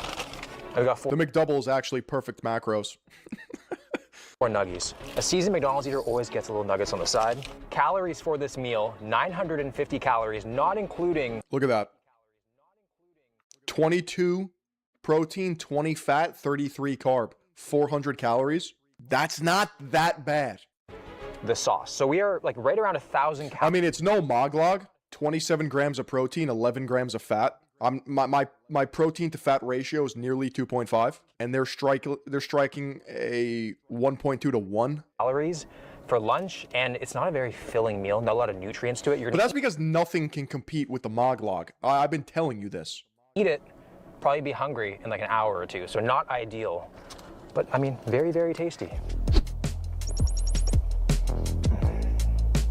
Wow, $6.64 for 1,000 calories. And Real fruit sorbet with a touch of cream that turns any moment into paradise. Opioid addiction gets between you and what you love. Once monthly Sublocade may help you move forward in your recovery. You wonder why people are eating this. Maturing is realizing that McDonald's is like a modern Marvel. Like, it's just good. I don't even care about the healthfulness when I'm talking about this. It's just... Second of all, a lot of people don't know this. McDonald's burgers are 100% beef. They're fried or they're not fried. They're cooked in their own fat. There's like minimal additives to their actual burgers. Now, their buns, like their bread, that's a different story. But the actual meat, it's not that bad. The supply chain scale is genuinely impressive. When I worked at Burger King, plant burgers had recycled plant matter as an ingredient. Yeah, that reminds me of David Bars with the Epig. Esterified poly... It's just plant wax.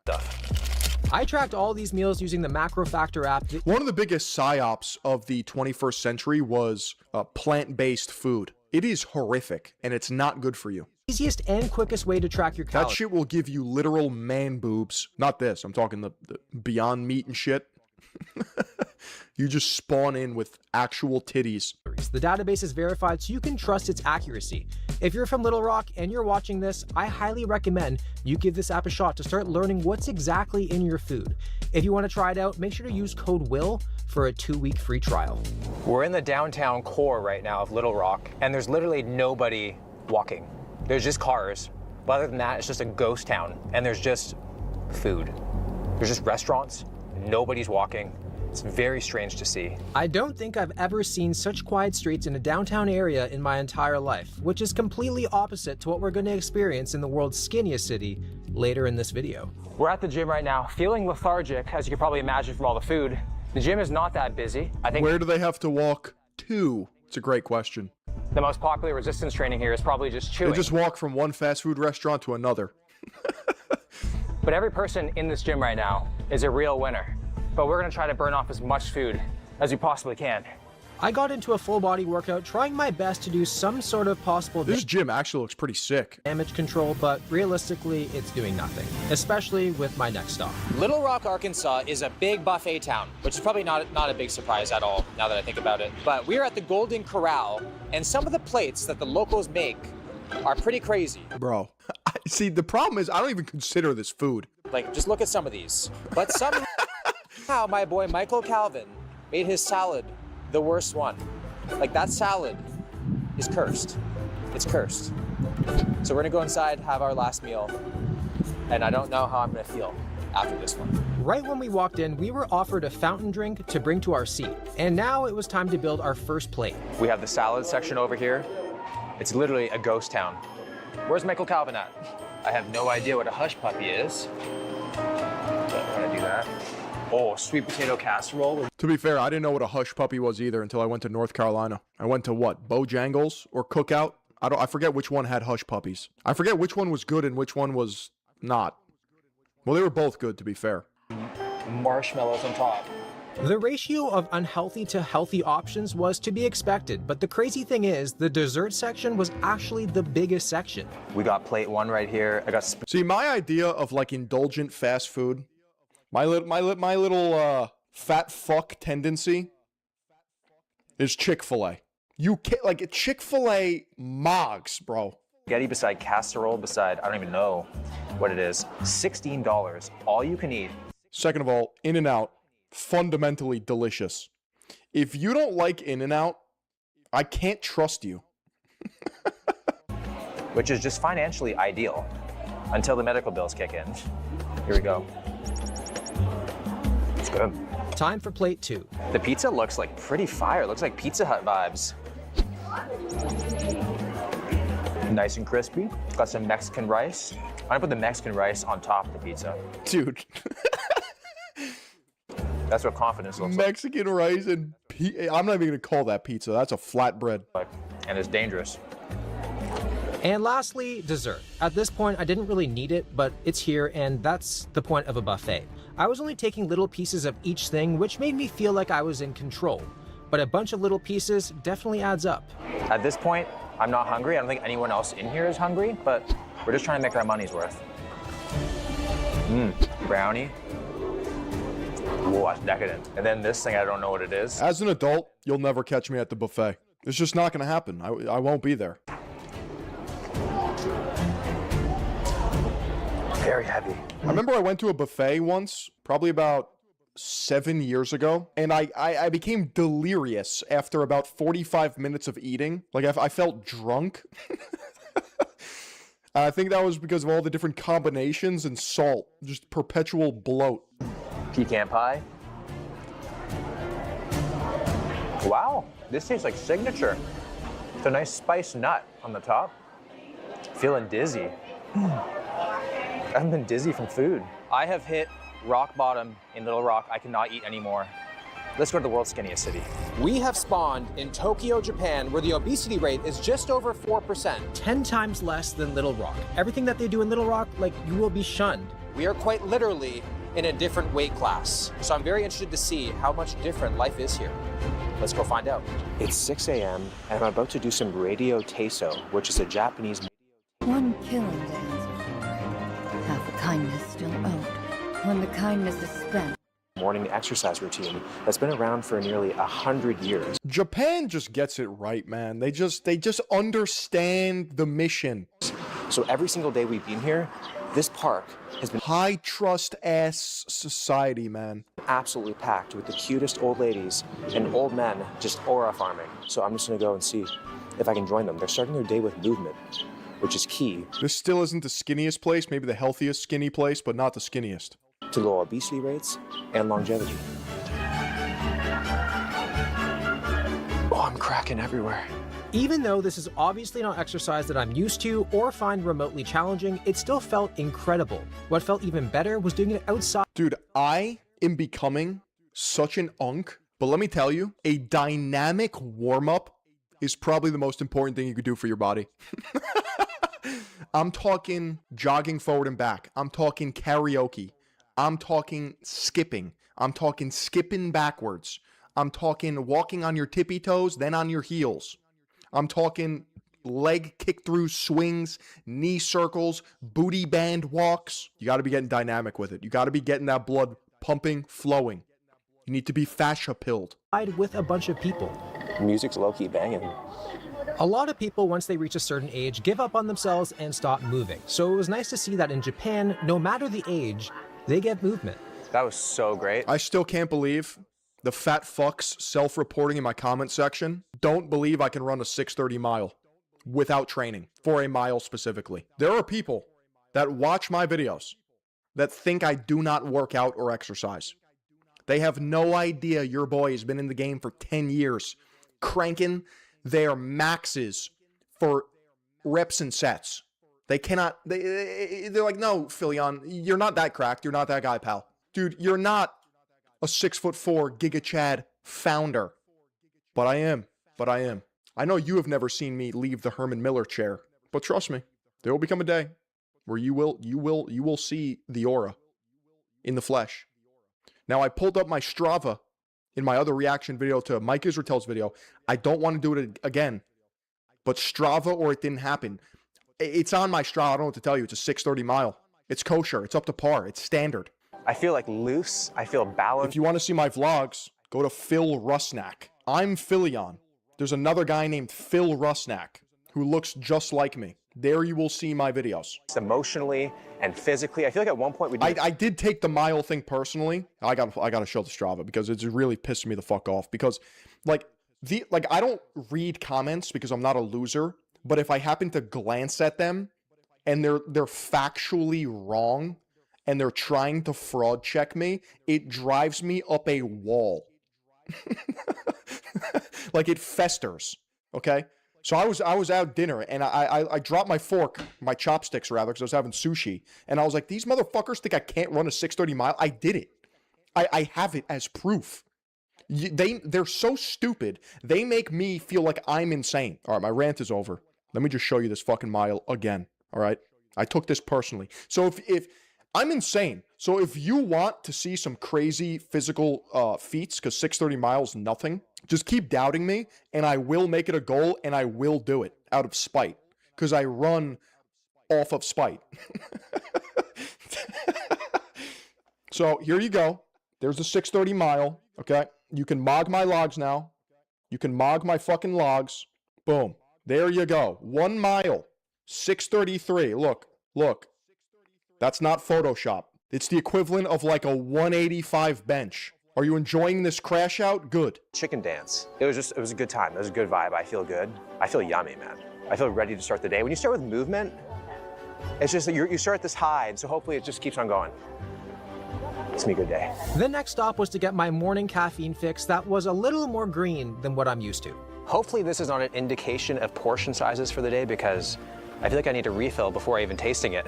But we have some ceremonial grade matcha right now. So based. Matcha's fucking delicious. Just make sure it's ceremonial grade. You don't want that industrial slop.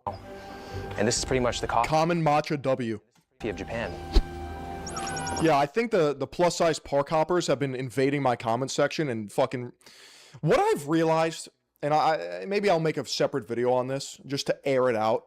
There's a vast majority of people that fundamentally hate themselves and by consequence hate me. But they'll watch. They'll chirp and they'll talk. But they do not walk the walk. They're not the man in the arena. They're all bark, no bite. I'm all killer, no filler. It's a clash of ideas. So, all that matters is that by hating on me, I hope that you improve your life by 1%. I hope you get better. I hope I inspire you to level up. Let me just feel the punch. Let me get a punch. It tastes healthy. My insides are clapping. There's a ceremony going on within right now. There is absolutely no sweetness whatsoever, but I don't need it. The old ladies in the park gave me all the sweetness that I need for the day. But I think the people of Little Rock would be afraid of this drink. They'd be like, why is there not enough sugar in my grass clippings? It's very intense. I must have been drinking the fake shit at home. But we did the morning movement, now matcha, man. I feel like my body's a temple right now. So I enjoyed my matcha. I'm so cold-blooded. The hate keeps me warm. Then went on the hunt for my first actual meal of the day. What separates places from being healthy to unhealthy is options available that are convenient. So naturally, my first stop was Japan's most iconic convenience 7-Eleven store, 7-Eleven.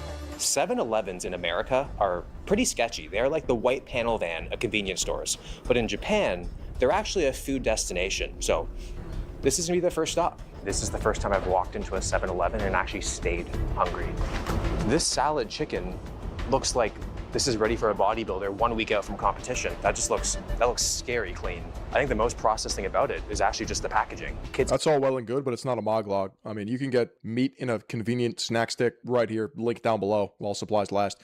I'll also throw in a beautiful wristband and complimentary sticker in every single order going forward. So if you want to get your limited edition moglog swag, you know what to do. Link is down below. These bracelets are probably going to resell on Grailed for like $600, so don't at me. You can come get dried squid tentacles. Back at home, I could probably get something with enough chemicals to actually grow tentacles. It was crazy to see that they had more options on the healthier side than unhealthy. Fresh salads, protein bowls, fruit cups, and tons of protein drinks. The complete opposite. Protein drinks are not healthy. They're filled with a bunch of filler bullshit slop. Gut microbiome disaster. Your body knows exactly what 100% grass-fed beef is. Of Little Rock. Excuse me. Is there any healthy options around here? In the store? Yeah. We have A lemonade. sugar lemonade. Oh, okay. And we have these waters. They're healthy for you. I need to get the most She does not sound Japanese. popular things at 7-Eleven, and the most popular thing by far is this egg salad sandwich, which I don't understand why. It looks like the most basic sandwich ever. Like, it's like making a fuss of a single stuffed Oreo, but I'm gonna get it. My friend went to Japan, came back, and started making these on a daily basis because of how crack cocaine addicting they are. I hate egg salad. To me, usually I see egg salad as a form of punishment. My mom gave it to me for lunch, but it could be good, you never know. And then the next thing we're gonna get is also the onigiri, which is like seaweed, and then there's rice inside with some meat. It looks like beef. We will find out. It's pretty wild. You know what's pretty delicious? Musubis. Is that the spam with the seaweed and the rice? That shit rips. Coke with added fiber in it. I have never seen that before. They just can't do empty calories here. I thought this was a fridge. It's hot. Oh my God, it's hot coffee. It's very hot coffee. What the f? First thing I'm trying is the egg salad sandwich. I gotta see what all this fuss is about. Look at that. Okay. I mean, again, it's super basic. It's like a girl with no makeup on. Vulnerable. Here we go. See, the reason why I respect Japan on a spiritual level is because they just do basic shit perfectly. They don't try to reinvent the wheel. Simple, attention to detail, masterful craft. Period, point blank, nothing more. There's beauty in that. That's right. That is beauty to me. The fact that I don't mind it makes this sandwich borderline mythical. It has an unexpected sweetness to it and a texture that's kind of confusing, but it's making me want to go back for more. The bread is like softer than my pillow back at home. You know what? I went into this one as a skeptic, but I'm leaving as a believer. I like that. Why Phil watches this is a true mystery to me. It's not even slightly entertaining because I think a lot of people fundamentally misunderstand food and nutrition, and I offer valuable insight and commentary and jokes. That pretty much sums it up. It's not about what I'm reacting to. It's the fact that I'm reacting in the first place. You ever think about that? You ever think about it's not about the quality of the video I'm watching, but it's really about the quality of your time here? Much to think about. Hustlers must watch. It's definitely not all egg though. There's a lot of other stuff going on in here. Probably mayonnaise, probably a lot of mayonnaise. Next thing I want to try is the onigiri. So this is beef, onion, and soy sauce. So we got seaweed with some rice, and inside we got the meat. I'm dropping free game, and you're complaining? All that I do for you entertainment for years, and you have the audacity to chirp me about my fucking mile time that any high schooler in the country can just fucking run? Oh my god. The horror. The horror. Kind of like a Japanese protein bar. Great pre-workout snack, actually. A lot of rice. I'm not getting any meat. Don't be shy. Show me your meat. Listen, if it's Thursday afternoon and 99 degrees outside and I want to watch some wholesome Chungus fitness videos, I'm gonna do that. Let's get the meat. There it is. That is quite nice.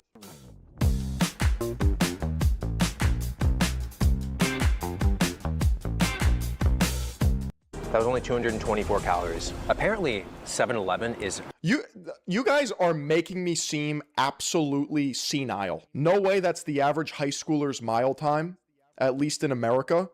I don't know where you guys went to school, but like a 6:30 mile for the 15th time is not that impressive. That is like middle of the pack. It's decent, it's good, but I'm not fucking Speedy Gonzalez. You put me in the 100, yeah, I'll kick up dust and leave you in my rearview mirror. But I swear to God, I'm disassociating on stream. You guys make me question my own sanity. We had to run a 7-minute mile in like middle school for the presidential fitness test. That's elite among the general population. Fact, I am elite among the general population. You put me on any statistic, I'm an outlier. I told you this. Everyone here watching the stream is elite. Famous for their desserts, specifically ice creams. And this creme brulee one caught my eye. Oh, yeah. People act like I'm a normal, you know what? This video is turning into a giant fucking crash out self-glaze test. But it's not self-glaze if it's true, if it's objective fact. It's a beauty. Can you touch rim? How about we start there? Next thing you know, people are going to say that Philion can't touch rim. It's insane. Right. A little hard. I'm going to punch the camera. And then a little soft. Repeatedly. And eventually, it's going to open up for you. Here we go. Perfect, see? Yep. Oh my God. That is so good. I swear to God, I'm gonna go back in the Philion files, take all my 1-rep maxes, fucking top flexing edits, and I'm gonna make a hypercut. And I'm gonna label it Philion Fit Motivation. To some fucking sick ass music, and that's just gonna be it. It's gonna be, I'm gonna delete every other video, and that's going to be the only video on my channel. I'm gonna title it I Am Him. Why can't gas stations be like this in North America? I mean, look how shallow this plate is. Like, I can't get much work done here. Everything's just such small portions. It's kind of annoying. And then, of course, we gotta try our coffee. A lot of black coffee options, not a lot of like sugary, milky options, just mostly black. Oh, that's nice. Even though I got a few things. I can do 130 kilogram farmer carries in each hand. All right, I'll call you when I need to transport a sofa. The calories still... I'll call you when I'm moving, bro. Weren't even close to the cinnamon roll appetizer we had in Little Rock. After 7-Eleven, I met up with fellow YouTuber Joseph, American-born but has lived in Japan for the past 15 years. What's like the main difference between the food culture, America versus Japan? The main difference... We watched one of this guy's videos before. Is, well, one, people eat a lot less. People don't really consume soda with their meals. Things aren't as sweet, too. So it's like they're kind of habituated to a lower level of sweetness. Oh, okay. So it's not necessarily that there's some amazing compound in this thing that they eat. It's just like they totally... My 20-pack just arrived. I mean, that is some fast shipping because I packed that shit 2 days ago. Holy. nail the basics. Joseph then took me for a tradition. I mean, I just gotta pat myself on the back. That's insane. That's the Moglog promise right there. You know what I'm doing after I end this stream? I'm packing nearly 30 orders because I'm like that. Same day order, same day ship. Multiple trips a day to the post office. I'm not, you don't get it. Last self-glaze and then I'll move on. I will die for this shit. I will die for it. Traditional Japanese lunch to get something called teishoku, and this place was absolutely packed with locals all eating the exact same thing. So this is Nakayoshi, which is basically a chain teishoku restaurant. Teishoku? Teishoku. Okay. Which is like, it literally means standard meal. That Okay. the average Japanese person is probably gonna eat multiple times a day. So it's Ichiju Sansai, which means... Is that why my local ramen place kind of has a menu that's all over the place? Because it's like the average thing a Japanese person would eat in a day? Like, it's not necessarily all ramen. It's just like some hodgepodge assortment. One soup, 3 dishes. So we got fish and you got chicken. You have your 2 other dishes, which this is stewed seaweed and that's radish, and then rice. Some rice. Beautiful presentation. Yeah. It's adorable. Yeah. I love this. And this is like, what was it, like $7? It's cheap, so it's like cheap, healthy food too. Yeah. So other than like small portions, less sugar, broths, pickled veg, and fish. Yeah, I mean, what's not to love here? I don't understand why we can't do this in America. Why can't we do this? What the fuck? less salt. What else like attributes to Japan's low obesity rate? There's this idea of hara hachibu. It literally means stomach 80%. Oh, so you only eat to 80%. Cholula, authentic Mexican flavor. Amazing. This is Samsung Micro RGB Color. Microscopic lights create colors never before possible. And I look magnificent, baby. Magnificent. This dude gets it. The Samsung Micro RGB TV. See it for yourself at Best Buy. Percent capacity? It's like eat to 80% capacity, and that's it. I don't know about that. Imagine like living your entire life 80% battery. I don't know. Well, I think it actually works. I've actually tried to consciously do this, but I'm demonic and have an issue where like I was trying to put on immense amounts of muscle mass as a teenager, so I forced myself to finish all my food all the time. And now I can't undo that. Yeah. It's like you eat 80%, and then it takes, what does it take, like 20 minutes or something to like fully feel the effects of what you ate, like the digestion takes place, you feel a little bit more full. Man, I'm kind of like overwhelmed. I kind of just want to dump all the bowls. Not a bad eating disorder to have in the grand scheme of things. First of all, never diagnose me. I don't have a problem. Into the tray and just mix it all up. Would that be rude? That would be pretty rude. That'd be okay. We'll stop. Not rude. People would just be like, don't start asking for to-go boxes right when your food arrives. Oh yes, I'll take this to go. It was delectable. Thank you so much. do that. I think there's some psychology around like having things separate. Have you guys ever went to a restaurant? I used to, back before I was fully assertive and I integrated my shadow from a Jungian perspective, if I were to go to a restaurant and the food tasted like shit or like something was wrong with it and like there was a lot of food left over, instead of it getting awkward and being like, no, take it away, I'd be like, oh yeah, I'll take that to go. And then put it in the trash the second I leave the restaurant. Oh yes, I'll take that to go. It was delicious. Turn it into dishes actually makes you more full. I never thought about that. I mean, I feel like I need to have a game plan. Now I just maintain eye contact. No, I will not take that to go. Did you enjoy it? It was satisfactory, thank you. What to do here, which is making me think too much, which is kind of slowing me down on how I eat. This is like food interval training. You go there a bit, then there, then there, and there. Oh, that's good. That's very good. Yeah. If someone got this bowl in America, I think chopsticks are actually the most goated way to eat food because it really allows you to like slow down and focus on what you're eating, not just shovel shit in like an actual shovel. Send it back. They'd be pissed. But the side. There's more mind-muscle connection too. Like good luck eating rice with chopsticks. You're gonna slow down. So this thing, I can't. Half the food is making it to my mouth. The other half's making a scenic route back into the tray here. I don't even think a muzzle would slow me down this much. It feels like meals here are like designed for longevity, and then meals in America are designed to just kill you. You don't get the Meals in America are designed for convenience and addiction. instant hit of dopamine or sugar or salt or whatever it is. My impression is in the States, it's like, hey, check out our meal. It's so big. Like this meal is even bigger. You can get a value meal. It's like it's super big. Yeah. But I feel like in Japan, that's not so much of what's going on. It's more like the quality is so good. This chicken comes from that prefecture, or this beef comes from that prefecture. Like, come get it. Yeah. Don't even know what this is. Here we go. Oh my God. Whoa. Oh. Everything's so simple. There's like... All right, so they eat dinner. Ha ha ha. Out here. It's packed of people walking. Everyone's walking. It's a utopia. We get it. And I think like Tokyo is like the biggest city in the world with like a population of 37 million. And the traffic is actually better here. Are these expats running from something though? 100%. It's a hill I will die on. If you can't make it in your own country of origin, like I don't know what to tell you, dude. Unless it's coming to America. You're allowed to You know what? Maybe I won't say that. No.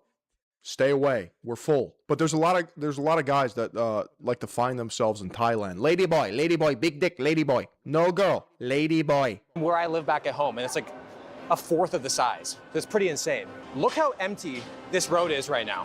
In a main city. Like, what are you doing moving to another, like, that's embarrassing. Oh yes, as a Westerner, I moved to Japan. Like, what? This would be completely stopped. And also, I've yet to hear a car horn this entire trip. We're about to walk through this. It's gonna be chaos. Here we go.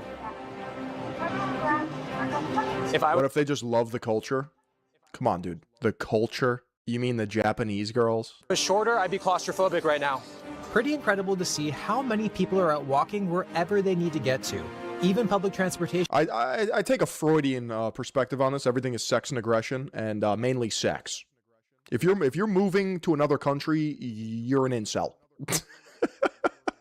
Is filled with advertisements for low-calorie snacks, which is a big difference from Little Rock. You know, I'm noticing, I'm looking around, and there's a lot of people here. I can't see anybody. Retiring in a homogenous society with no public degeneracy sounds nice.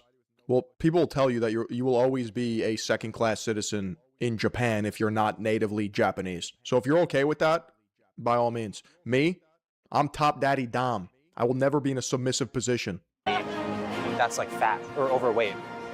Because probably no one wants to be that guy. Maybe it's me. But if you're walking in America and you say you don't see a fat person, you're probably just avoiding reflective surfaces, if you know what I'm saying. Like, they're everywhere. But here, with the businessmen in Japan will often go to places where they can get blowjobs and they all have wives at home and their wives know about it. Yeah, I know. They don't treat it as cheating. They just accept it. It's kind of dark. It's kind of messed up. You know, they could use some Christianity, some monogamy. They're all that glitters is not gold, chat. Okay, the grass is not always fucking greener on the other side here. He's showing you the positives, right? You don't get stabbed in the neck by a Somalian migrant. That's great, cool. You know, there's less fat people. That's great. Old people, you know, they're nice. But like, they have an insane drinking culture. Their work culture is probably one of the worst in the world. Everyone is cheating on their wives. There's no sense of like interpersonal honor with your spouse. It's fake and gay. It's a postmodern dystopia, Jordan.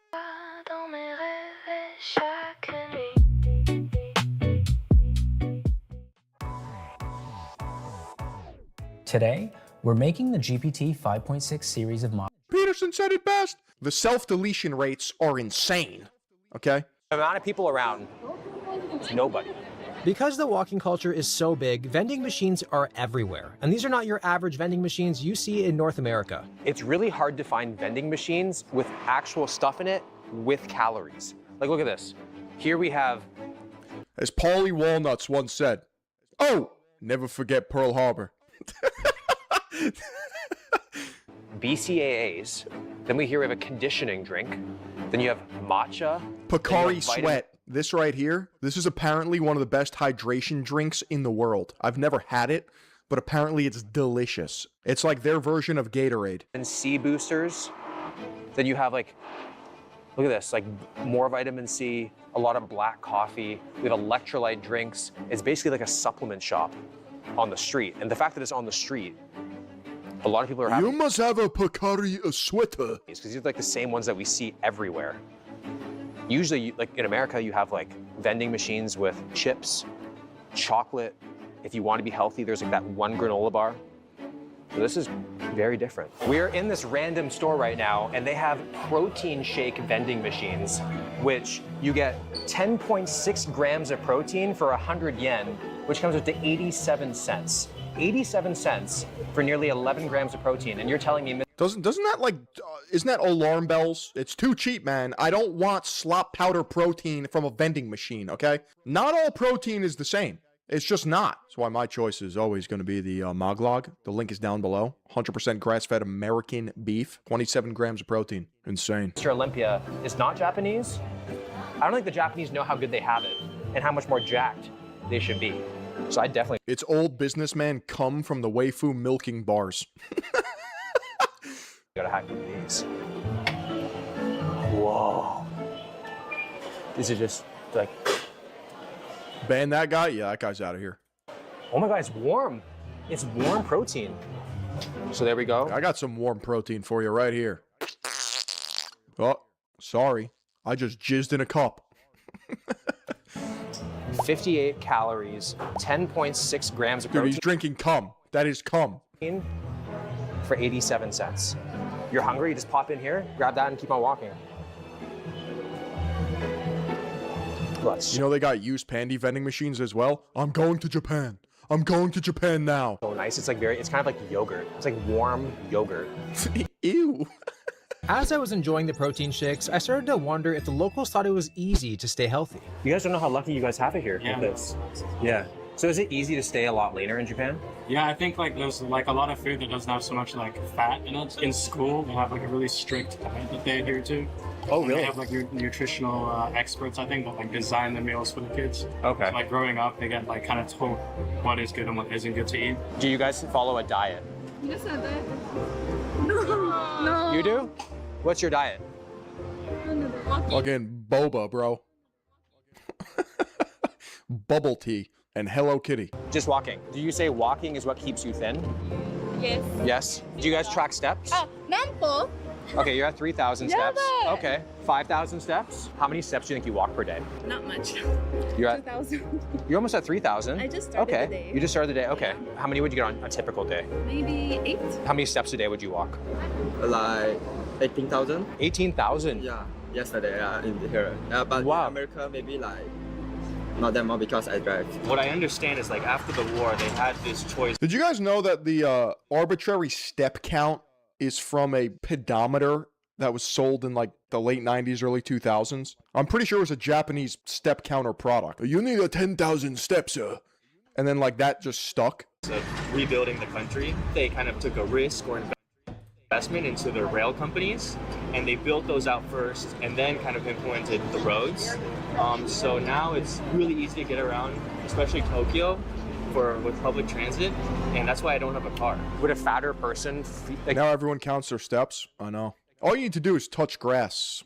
Fed beef. Sorry about that. Frog in my throat. feel like they're being looked at and more uncomfortable walking around in Japan? In Japan, it's a very communal society. They know that there's like this social eye that's always watching them, and they feel like they're not able to contribute as much or fit to the communal standard. They wait till nighttime to go shopping. You know, I have a lot of Japanese friends who are around my age. Like what? Dude, all these people are counting their steps when they really should be counting their dollars because they're not getting enough of them. Maybe if I keep walking, I'll make more money. You don't understand. You're running out of time. You are running out of time. It is so over for you.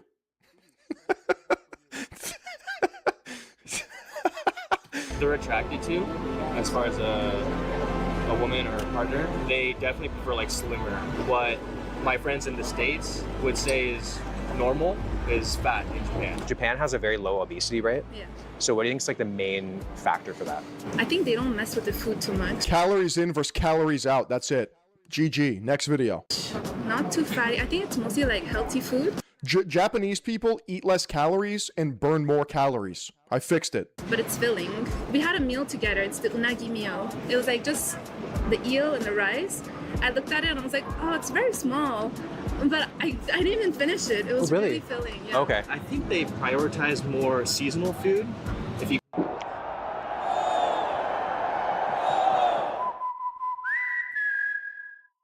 Everybody like going to jail. Hands on your head. Maybe guys clear it up. This guy is a stranger that is on our bachelor party. He vomited on us, and then we had to get naked. You're not helping. Go to a restaurant, like an authentic one, they might not even give you a menu up until a day before because... Dude, eel is fire. You've never had eel?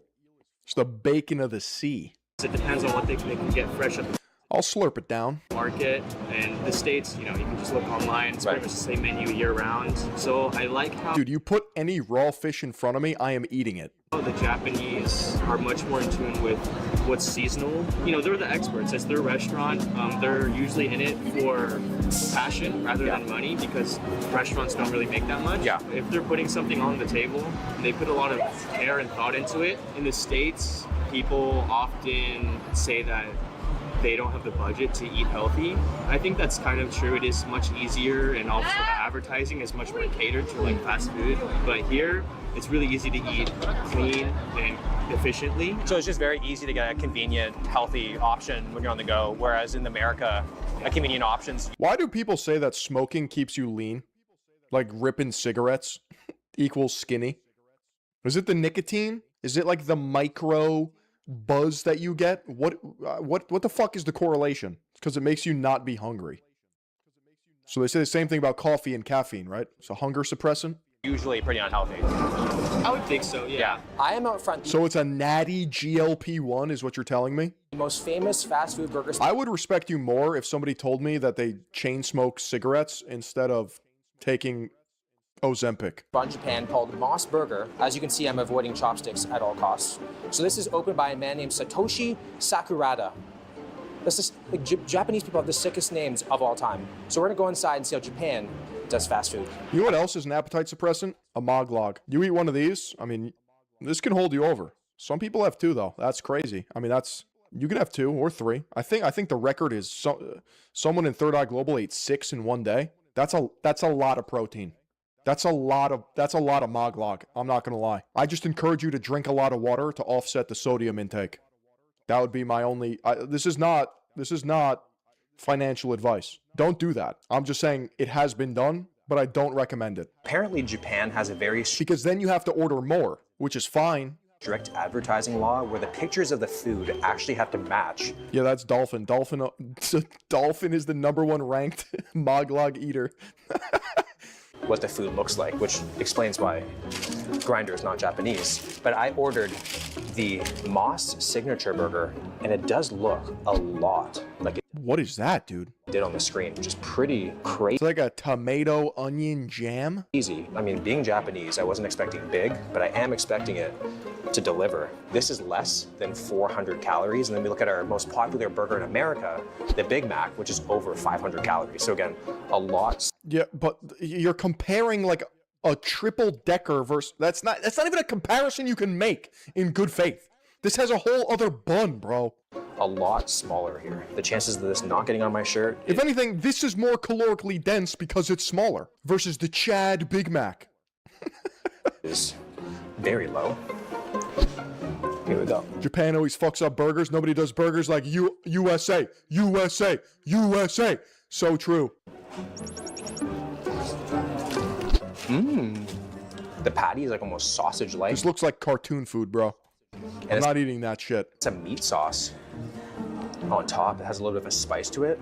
It doesn't taste mass-produced at all. It actually tastes like a pretty fresh burger. The tomato slice is actually... Yeah, America's the fucking burger capital of the world, and goddammit, on 4th of July, you already know what's going down. Shaboing boings and boigas all day long.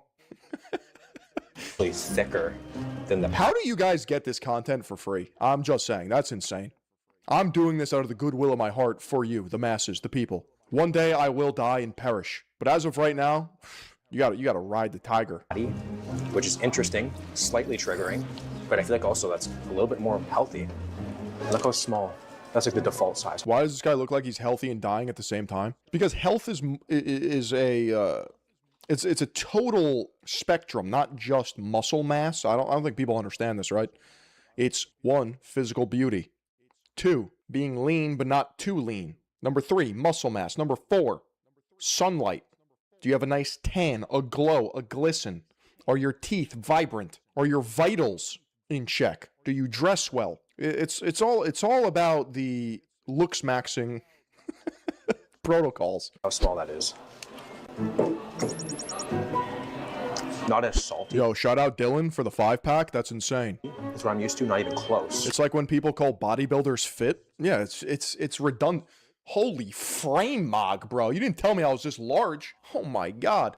But still highly addictive. Those are very good. Already, I feel like I could eat this whole thing and not need a nap afterwards. I feel like I'd feel good and ready to take on the day. Now this one is another popular one. It's a burger, but the bun is actually made of rice. That looks like shit, dude. I don't know what the fuck this is. And on the inside, Common Japan L. There's a bunch of different like seafood, edamame, carrots, and then it's like tempura fried. That looks like Japanese roadkill. So much rice today. They put rice on everything. I feel like even the condoms are probably like rice paper or something. Yeah, that's no structural integrity. That shit fell apart instantly. So good. The fast food here is substantially different. It feels fresher, less processed, and overall just smaller. Because of that,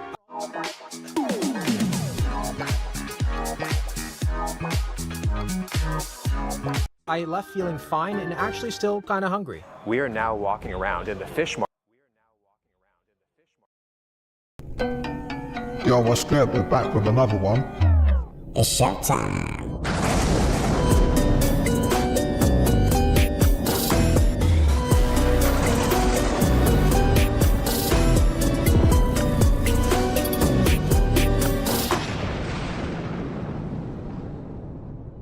If you aren't aware, the 5 most horrifying government cover-ups are now declassified. By the way, no one went to prison for any of these. Number 5 is Operation Paperclip. Between 1945 and 1959, the US secretly brought over 1,600 Nazi scientists, engineers, and doctors into America. One of them was Werner von Braun, the SS officer who designed Hitler's V-2 rocket and had them built by concentration camp prisoners, where 20,000 of them died in the process. And if you wanted to be more conflicted, he designed the Saturn V rocket that made the moon landing possible.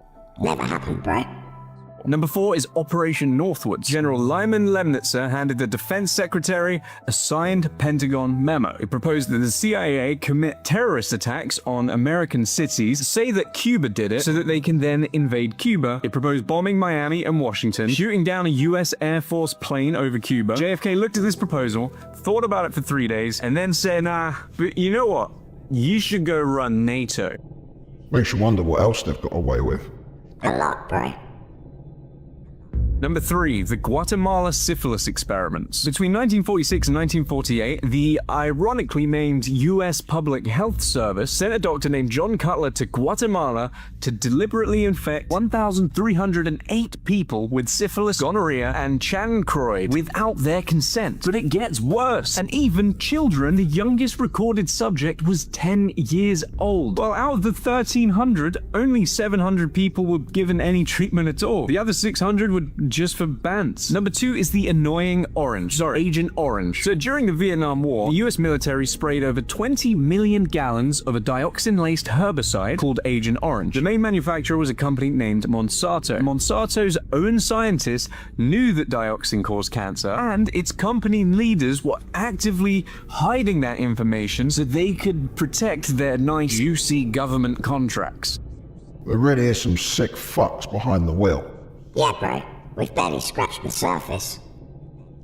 Number 1 is the American tobacco industry. By 1950, all the big players in tobacco knew 2 things. 1, that smoking caused cancer, and 2, that nicotine was addictive. So they secretly funded fake counter-studies by paying corrupt scientists that basically said cigarettes were healthy and didn't give you cancer, and made you f***ing cool. The CEOs of the 7 largest tobacco companies appeared before Congress. They were asked one by one, do you believe that nicotine is addictive? And one by one, all 7 said no. And in 1998, the Master Settlement Agreement extracted $246 billion from the tobacco industry, which in the UK could buy you 1 pouch of Amber Leaf. But here's the part that should make you really angry. The most damaging internal documents, the ones that proved they knew exactly what they were doing, are sealed under attorney-client privileges until 2098, when I will be dead.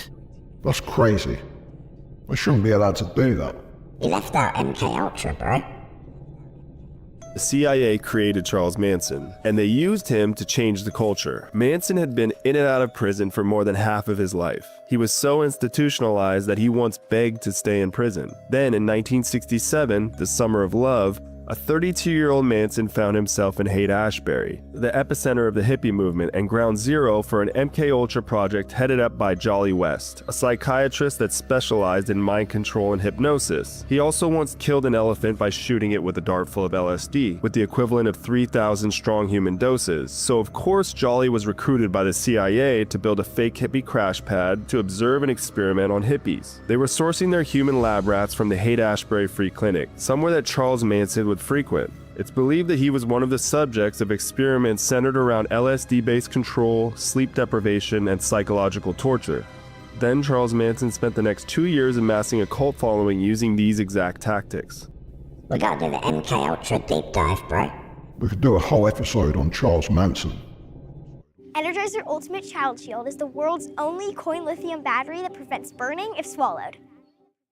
Out-of-state license fees, gas money, a place to stay. I've spent too much money to figure it out on the fly. Manson begins collecting female followers one at a time using LSD-based control. Each new follower helps him recruit the next one. Manson's following would come to be known as the family. One day he takes 20 followers, loads them onto an old school bus, and heads south to Spawn Ranch, just outside of Los Angeles. Now completely isolated, Manson continued dosing them, giving them nightly sermons, and orchestrating groups. At this time, Manson and the family seemed to operate with complete immunity from the law. In 1969, he was arrested 6 times. Weapons charges, grand theft auto, credit card fraud, and released every time. All this time, Manson was on federal parole, the strictest supervision possible. Back in San Francisco, his parole officer was Roger Smith, who dropped his caseload from 40 parolees down to 1, just Manson. To make things even weirder, Roger Smith had taken legal guardianship of Charles Manson's son. By now, Manson had stripped away the identity of all of his followers. They hung on his every word, and his ideology became more and more unhinged. It's mad they just kept letting him out. They wanted to stop the hippie movement, bro. The Beatles had just released the White Album, and Manson thought they were sending him coded messages in the music. The Helter-Skelter ideology was born, a prophecy of an apocalyptic race war, which led to the most infamous string of murders of all time. 8.5-month pregnant movie star Sharon Tate and 4 others were at home when 3 members of the family broke in. Within minutes, they kill everyone inside and write "pig" on the front door in Sharon's blood. The following night, the family goes out to murder again, and this time Manson goes with them. They break into a couple's home and brutally murder them, writing messages on the walls in their blood and even carving the word "war" into one of the victims' stomachs. Manson was arrested a few months later. The theory goes the CIA used Manson and the family to carry out these unspeakable acts. This explains how Manson was able to operate with such leniency from the federal government, and how a barely literate ex-con suddenly mastered mind control. The CIA wanted to use these atrocities to delegitimize the counterculture, and these murders marked the end of the hippie movement. Hippies were against war, bro. They couldn't let that spread. They'll go to any lengths when it comes to controlling the masses.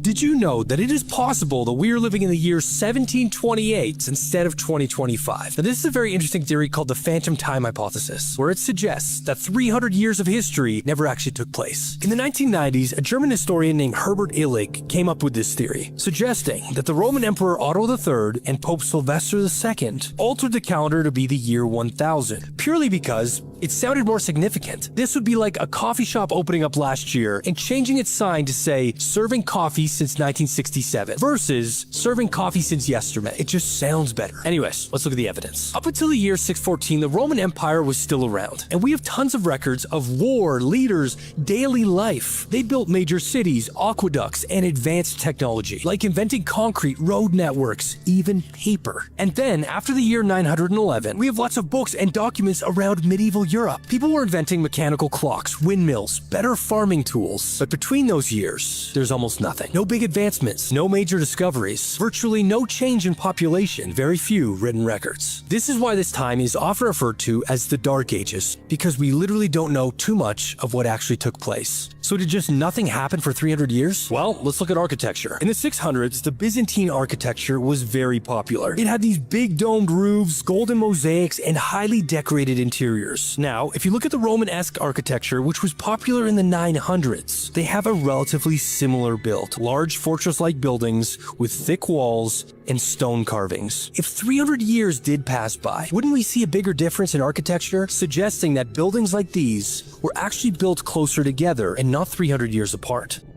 Bro, all of history's a lie. History is written by the victors of war. Back in those years, the calendar wasn't as solidified as it is today. In fact, they had 7 major calendars being used at the time, all of which would track time differently. So it is very possible that time was added or removed in this time frame. It happened, and more than once. Let's look at what took place just before the Dark Ages happened. In the year 476, the Western Roman Empire collapsed. It was a system that daily life lived off of, and it was very structured. They had scribes, historians, and libraries to keep things documented. Roman officials wrote down everything: laws, taxes, military movements, even trade records. They even had a postal system to spread news around Europe. It was operating similar to how society operates today. There was law and there was order. But when it collapsed, absolute chaos ensued. The people started looking around going, hold on. Why are we following these laws if there's no government to enforce them? This type of thinking caused Europe to go into consistent war with each other. The former Roman lands were then split up into these small mini kingdoms everywhere, ruled by warlords. Vikings and Muslim armies started raiding towns and burning down cities. It was the definition of lawless. Vikings would raid monasteries. This is where records were kept. They would start burning books and burning down libraries. So if there were any records at the time, they were likely destroyed in one of these many wars that took place. Because of this way of living, the Dark Ages became a time of survival and not progress. People didn't have the time to write things down. They were too busy trying not to die. Seems like no matter where you go, you gotta watch out for bogus fees and hidden charges. Not with your natural gas bill. Gas South offers simple plans, no deposits and no hidden fees. Gas South, the difference is good. Action. What time is it? It's time for work. The story we tell.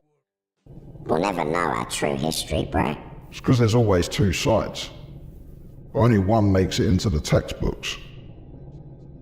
Education stopped, so people gradually started to forget the Roman knowledge. In fact, the concrete that the Romans invented was lost for almost 1,000 years because nobody remembered how to make it. All of the trade roads became destroyed over time because nobody knew how to fix them, which meant people never left their small villages. They never did the long treks to share information across Europe, so any records that were there were extremely localized and not even written down. Around the same time of the collapse, the Justinian plague took place, wiping out almost 50% of Europe. And a lot of the people that got wiped out were educated people, the ones that knew how to read and write and actually take things down. Fewer educated people meant less books and less records. The Catholic Church then became very dominant in Europe at this time, and instead of writing down history, they decided to copy religious text, completely ignoring science and history and focusing on religious teachings. So, was 300 years in Europe completely wiped out just by a simple calendar change? No, it was literally just Europe going through a massive reset due to the fall of structure. There is plenty of evidence that the rest of the world actually was thriving at this time. China was in the midst of the Tang Dynasty, an era that is one of the most documented in Chinese history. Astronomical records were kept, and they all aligned. The Islamic Golden Age was absolutely thriving during this time. The Mayans kept stone carvings of historical events, and they weren't even connected to Europe at all. So all in all, the 300 years definitely happened. It was Europe that was struggling, not the rest of the world. It's medieval idiocracy, bro. Yeah, and now history is going to be written by whoever controls AI. The New York Times asked Elon Musk's chatbot a simple question. What's the biggest threat to Western civilization? Grok answered misinformation and disinformation. Musk called that answer idiotic on X and said he'd fix it overnight. The next morning, Grok had a new answer, falling fertility rates, one of Musk's own long-standing personal obsessions. Musk says Grok is maximally truth-seeking and politically neutral. That's the lie. Here's what's actually being put into it. Since 2023, an NBC News study found Musk has spent money boosting far-right political movements in at least 18 countries across 6 continents. Now ask yourself, whose beliefs do you think Grok reflects? Someone asks Grok if their chest pain is serious. A parent asks it what's true about the election. If one man can change his answers overnight based on his own mood, those answers depend on what upset him that morning, not on what's actually true. We're fucked, bro. Yeah, and they're going to use it in the military. Yo, what's good? We're trying to hit 250k subscribers. We're giving away a free piece of merch at the end of every episode. All you gotta do to win is leave a comment on this video and be subscribed. Let's get back to the show. The Anti-Defamation League, a group that tracks hate speech and anti-Semitism, tested 6 major AI chatbots on how well they push back against extremist content. Grok ranked dead last. None of that stopped the government from embracing it. In January 2026, the Pentagon said Grok would be added to military networks, including classified systems, specifically because it would run, in the Defense Secretary's own words, without ideological constraints and will not be woke. Not the best system, the most obedient one. And it came from the same billionaire who spent hundreds of millions of dollars getting this administration elected. Grokopedia, Musk's AI-built rival to Wikipedia, was suggested and named by David Sachs. One man's personal grudges rewritten into an AI's answers overnight. Put into your car, put inside the military, same network, same playbook, control the platform, control what it says, and skip asking anyone's permission. That's not artificial intelligence. That's one man's opinion running at scale, and it's already shaping what your family believes is true. These AI dickheads are in a race to become a dictator. They've already got a dictator, bro. It's baby. Well, in case you missed it, the America that you and I both know and love is 50% of its way from being extinct. And if you don't know what I'm talking about today, the House of Representatives, the people that we voted in to represent us the people, committed a massive act of treason by voting in favor of Section 219 of the NDAA. And conveniently, they package it together with the Save America Act, because who doesn't want to save America while you're simultaneously destroying it? If you don't know what Section 219 of the NDAA is, it conveniently merges our military with Israel's military, or the IDF. Now you, like me, might be asking yourselves, why the hell would we ever want to do that? Well, here's our president right now, Bibi Netanyahu, telling us why this might be beneficial for everybody involved. Prime Minister, will that drawing down of foreign aid from the United States to Israel be compensated by the proposal to have a merging of some sort between our Pentagon and your military? Yeah, I'm calling it from aid to partnership. So we take away the money that is given to Israel, which is one part, but the other part is we co-invest in equal measures in the new technologies that are needed to give our military and your military the advantage. So there are some unbelievable projects. So we invest jointly and take the fruits equally. You move from aid to partnership, and I think that represents what Israel is. Ah yes, the old bait and switch from Mr. Bibi himself. Take away all foreign aid that we give Israel, and why don't we just become partners in the entire ordeal? Now I know most Americans are against this, but yet we live in a society where our elected officials don't vote on behalf of what the people want, they vote on behalf of what they want, or more importantly, what they get paid to want. That's unbelievable. I told you, bro. They've got the well-buttered balls. Makes my arsehole itch every time you bring this up. Can't we have 1 week where we talk about something safer? Someone found Bigfoot, bro. A man named Snake smelled something rotting deep in New York's Adirondack Mountains. He claims he found an 8-foot, 300-pound creature. He brought the body to his garage, and he removed some of its organs. And he had a friend preserve it for display. He named it Dak.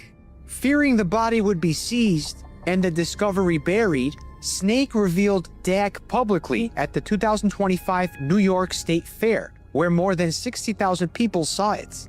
Now he says Cornell DNA testing found Dak was 58.5% Neanderthal and 41.5% human. The veil is thinning. We got UAPs coming out of our ocean, and we got people summoning orbs. And now ancient creatures are emerging through cave systems connected to a hidden world deep inside the earth. And Bigfoot was the first dumbass who couldn't find his way back inside. That's gotta be fake. Nah, bro. It's legit.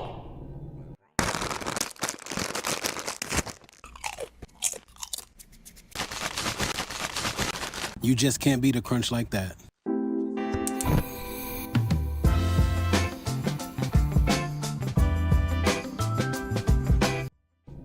It is a mystery that has captivated people across the entire globe for centuries. Does Bigfoot really exist?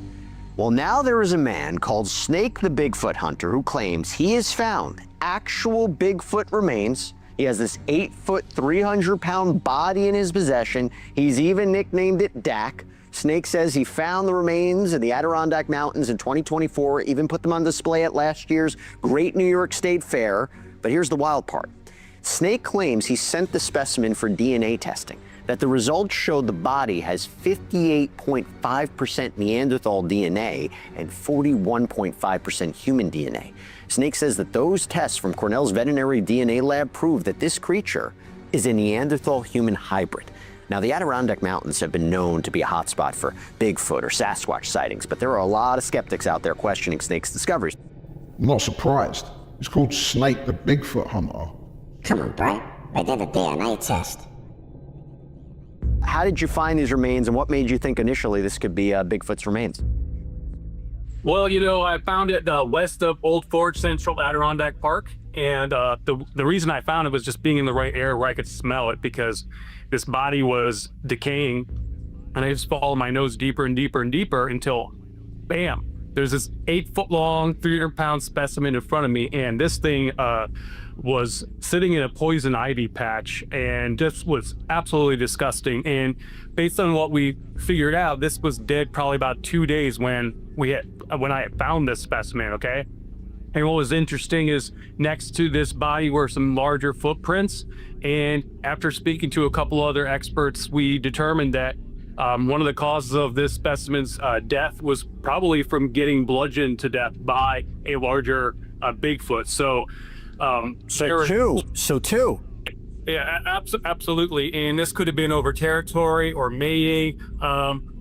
We believe it was probably due to mating because this is a male specimen we have, but this is around 18 to 20 year range, and we figured that out by the dental decay. Well, that's what I was going to ask you. This DNA testing, what exactly was the testing and what was it done on? The hair, teeth, soft tissue? What exactly?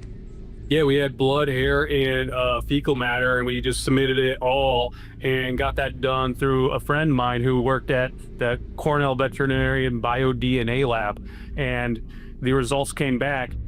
As you mentioned, 58.5% Neanderthal/Denisovan, and that I had to do a little bit of research myself to figure out exactly what was going on. The Denisovan is a Asian kind of Neanderthal.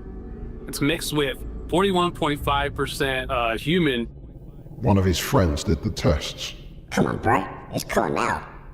AI applications are spreading across the enterprise.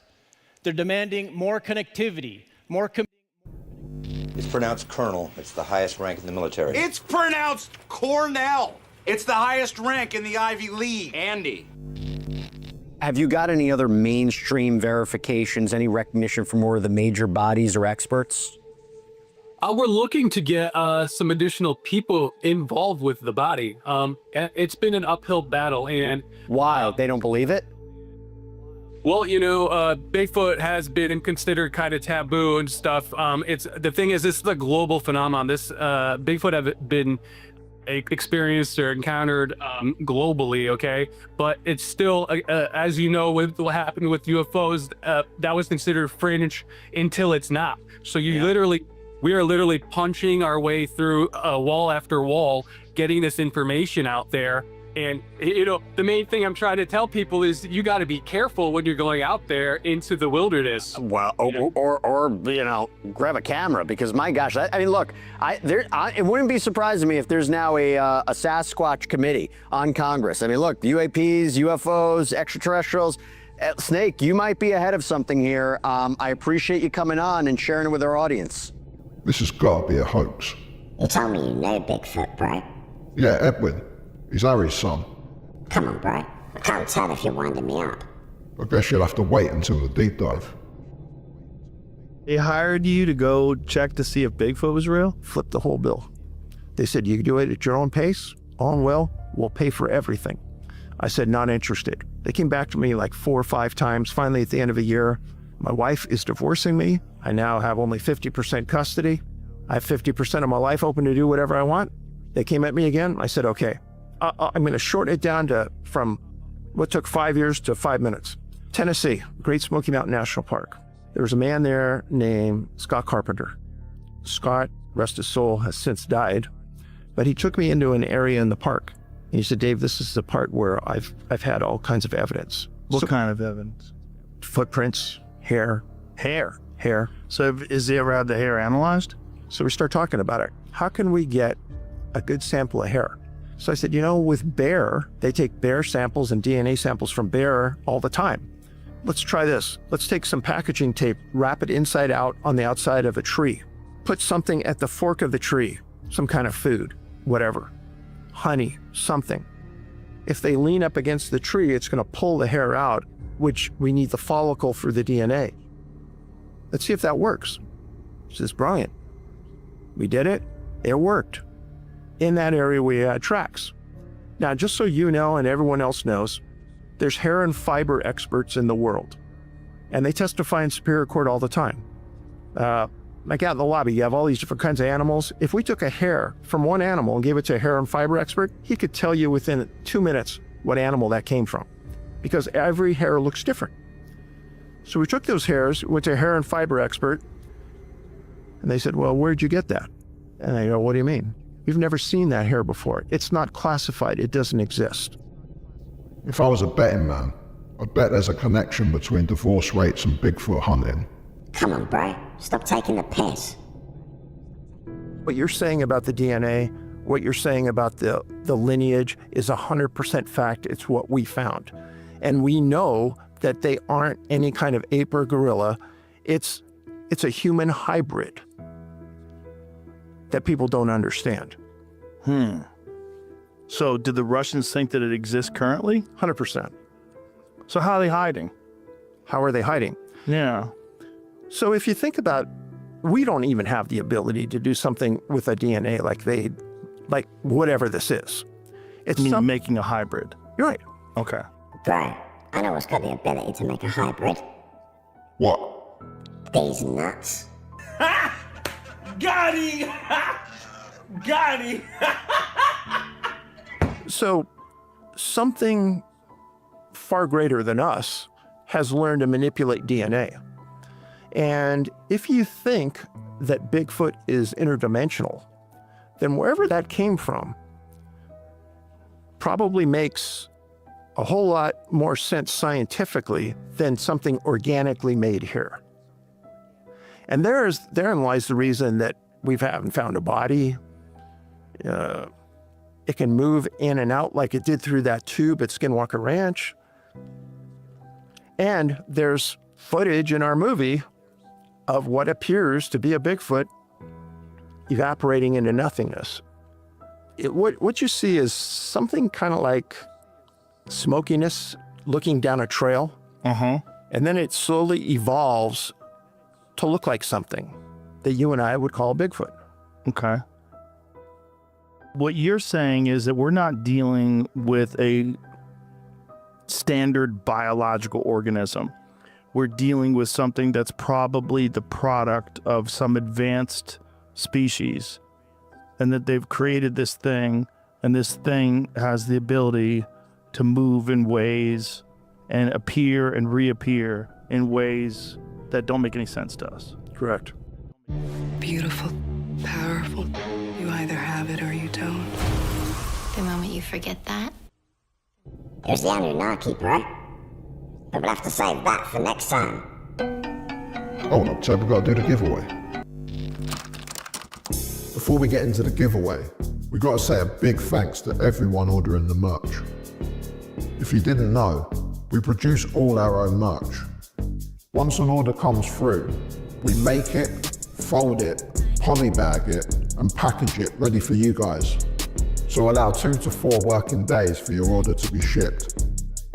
If you've already received your orders, let us know in the comments and post a picture in the community tab or tag us on Instagram. And a big thanks to our channel members.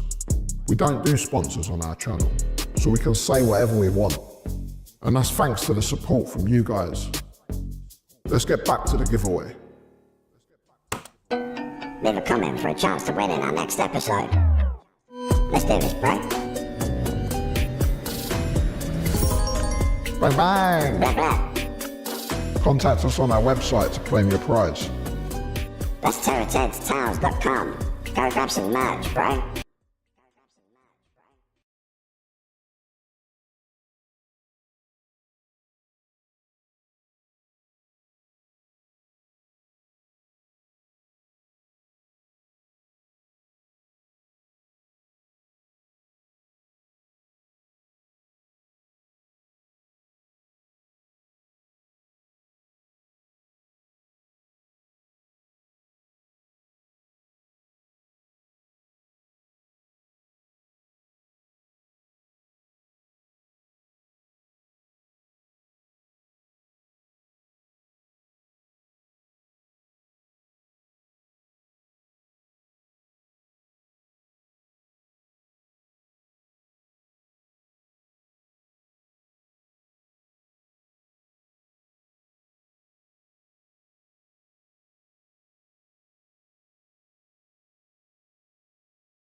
nuts. It's peanuts.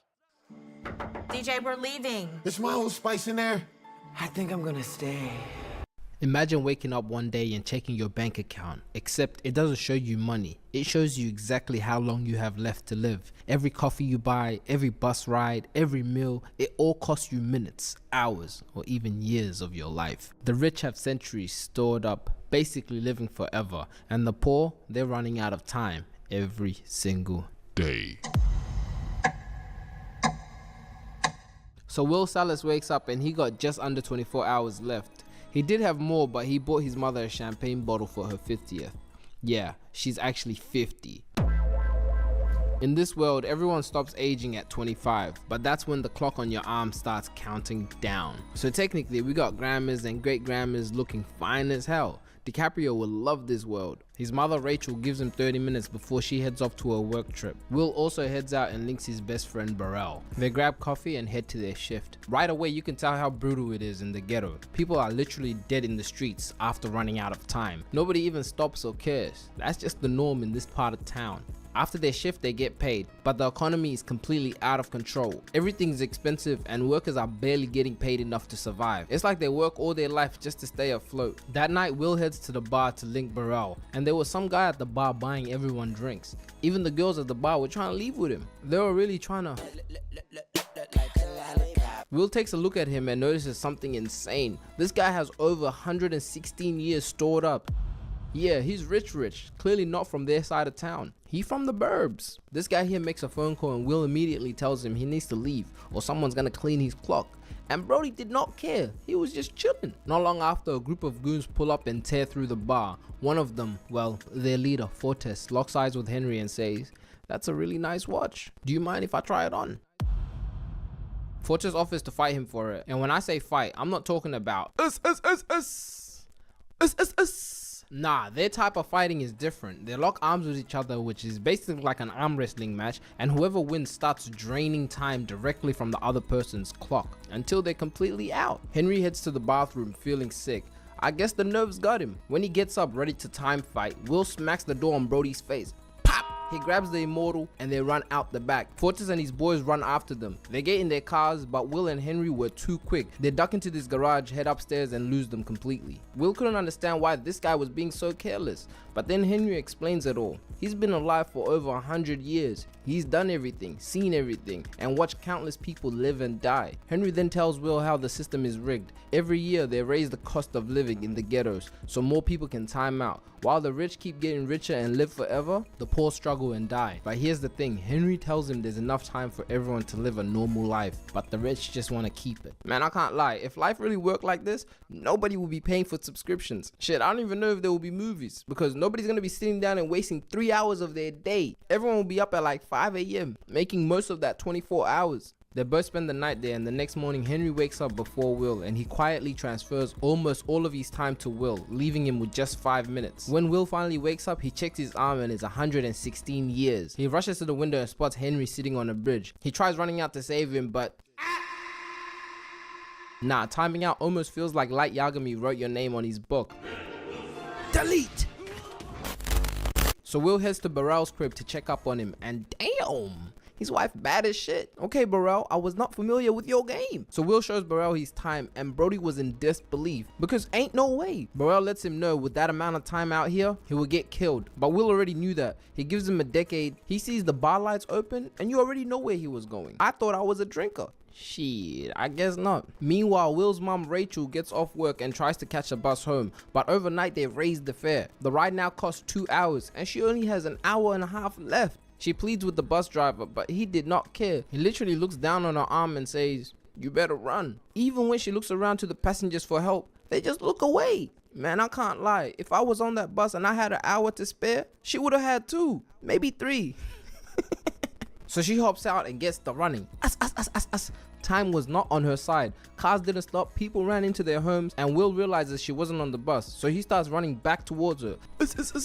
He finally sees her down the street and they run straight at each other. But as soon as he got close, yeah, she times out, straight to the shadow round. The next day, Will orders a car to New Greenwich, the part of the city where the rich live, where Henry came from. On the way there, every checkpoint charges a toll. Crossing into each time zone costs anywhere from 1 to 3 months of your life. Yeah, that's how they kept the poor trapped in the ghettos. By the time Will reaches New Greenwich, he already spent an entire year.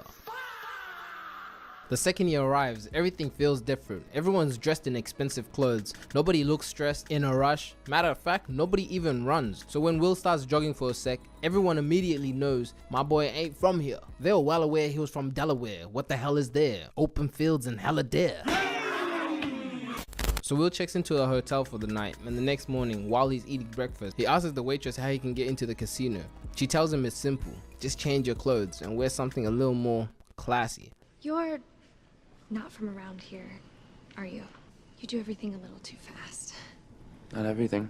I can see what they're doing, what he's doing. I can see it, I feel it. He's cooking. The timekeepers pull up to investigate the death of Henry, but they didn't really care about his life. They were more concerned about where his time went. He had way too many zeros on his arm, and they did not want anyone to have that. Hey Ray, I'll give you 10 minutes for an hour. Oh, say less. The timekeepers get a hit on some unusual activity. They pull up the CCTV footage and identify the man with the massive time transfer. Will Salas. Oblivious to all that, Will heads to the casino where it costs him an entire year just to go through the front door. Yeah, this is clearly where the 1% be hanging out. He heads upstairs and joins a high stakes poker game. Confident in his hand, he pushes almost everything into the pot, leaving literally only 30 seconds. But he knew exactly what he was doing. He turns over the better hand and wins. And just like that, Will walks away with a 13-figure fortune. Philippe Weiss, the guy he just beat, introduces him to his daughter, Sylvia. Her ass been looking at Will the entire night. She invites him to their house party, and Will was like, bet. The next day, with all the money he won, Will treats himself to a brand new car. My boy hit the dealership and bought a car that cost him 59 years. Nah. How much do you guys reckon that would have cost in dollars? 1 mil?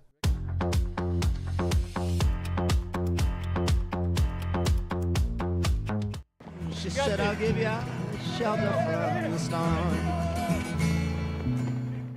6 mil? 10 mil? Car's clearly worth more than everyone in the ghetto. The next day at the party, Will spits game on Sylvia and they get on the dance floor and start doing that wedding dance thing, whatever it's called. She starts yapping and tells Will she envies people from the ghetto because they have something to live for. She's been rich her whole life and never even done anything dangerous. Both of her security guards barely even leave her sight. This was crazy to Will because he lives life on the edge. They both sneak out the back and this girl got a whole beach in her backyard and Will was like, ain't no way. He runs straight in and he somehow convinces her to join. Skinny dipping on the first link? I guess he wasn't lying in his lyrics.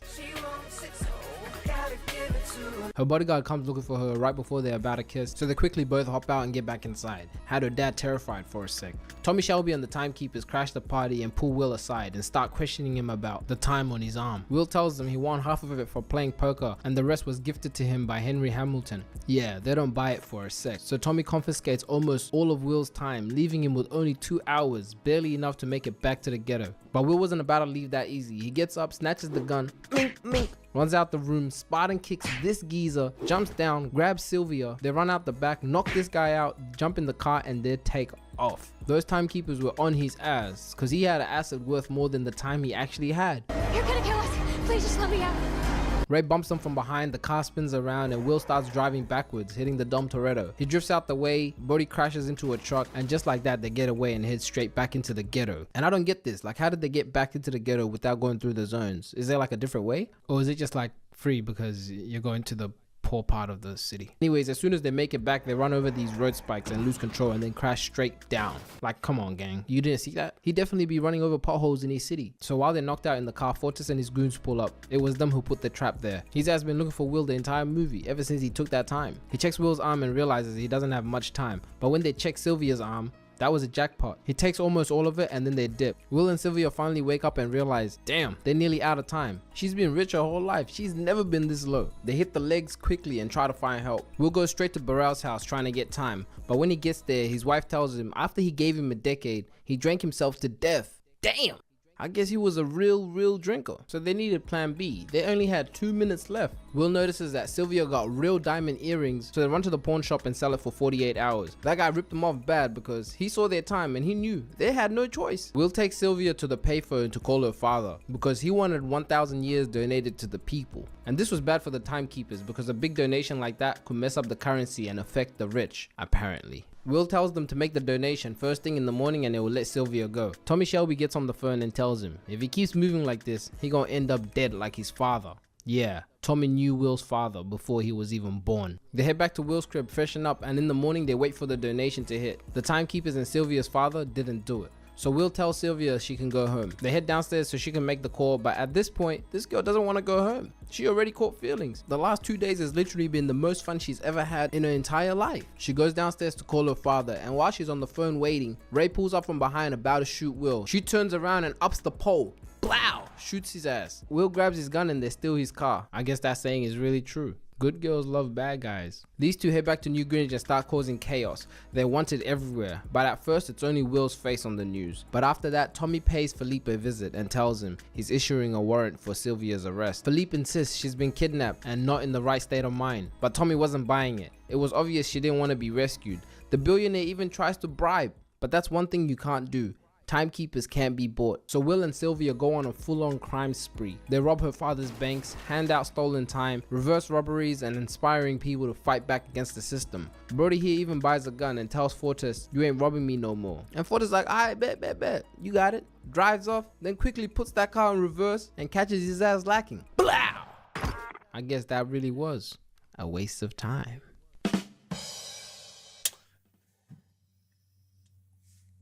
The timekeepers track Will and Sylvia down at this motel, and Will realizes quick, so they jump out the window, dash down the street, and Tommy was on their ass. They were shooting back and forth at each other, and Tommy Shelby was on their ass, not giving up. They get some distance and make it onto this bus, and the bus driver was like, "You two look familiar." And without missing a beat, Will just donates him hella time and then they take off. Now with a 10-year reward on them, they had to keep a low profile. They book out this motel and buy every room, but that Fortress dude was on the street timing people out so they can give out the location of where they're at. I guess he was trying to win the reward as well. This guy steps forward and tells him he knows which motel they're at, and just like that, they kick the motel door down, put the gun right in Will's face, then he sits him down at the table. He wasn't trying to take his time that easy. Nah, Fortis loves to time fight. Will's time drops a year, a month, a day, hours, until he's left with just 10 seconds and it looks completely over. Then he flips the script. He flips his wrist and starts taking all the time back. Fortress was watching his life disappear right in front of his eyes. As soon as Brody just drops down to a few minutes, Will pulls a pistol out of his shoe and then blow, then fully times out Fortress.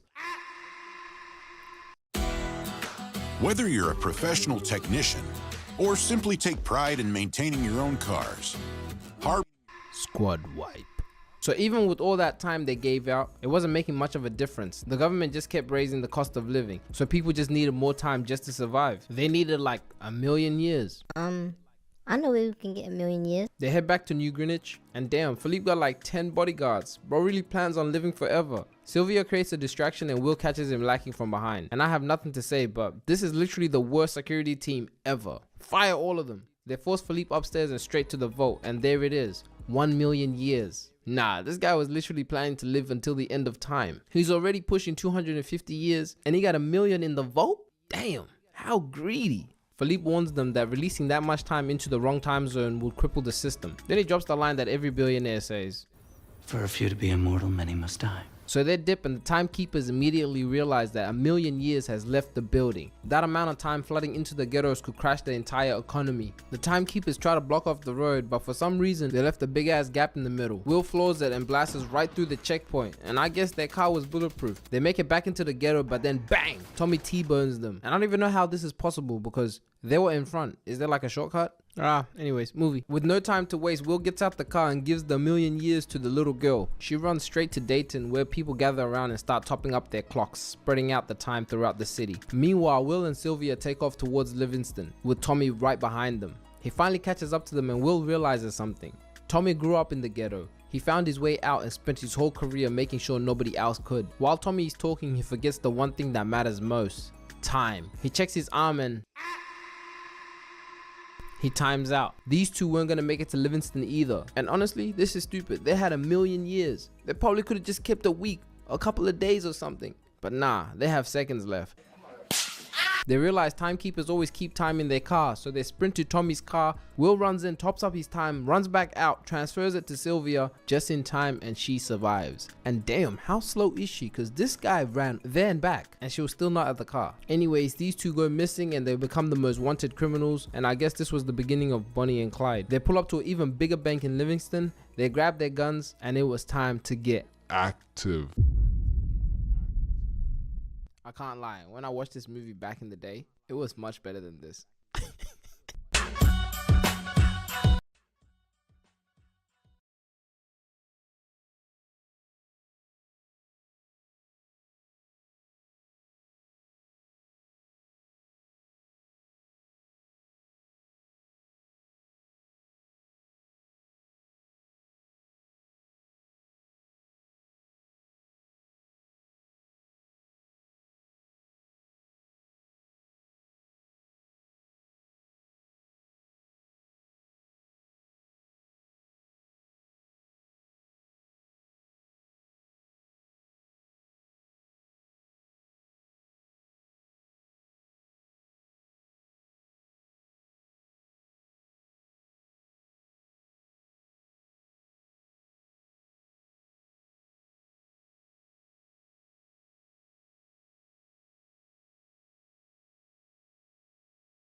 University of Phoenix has no tuition games, just fixed and affordable tuition.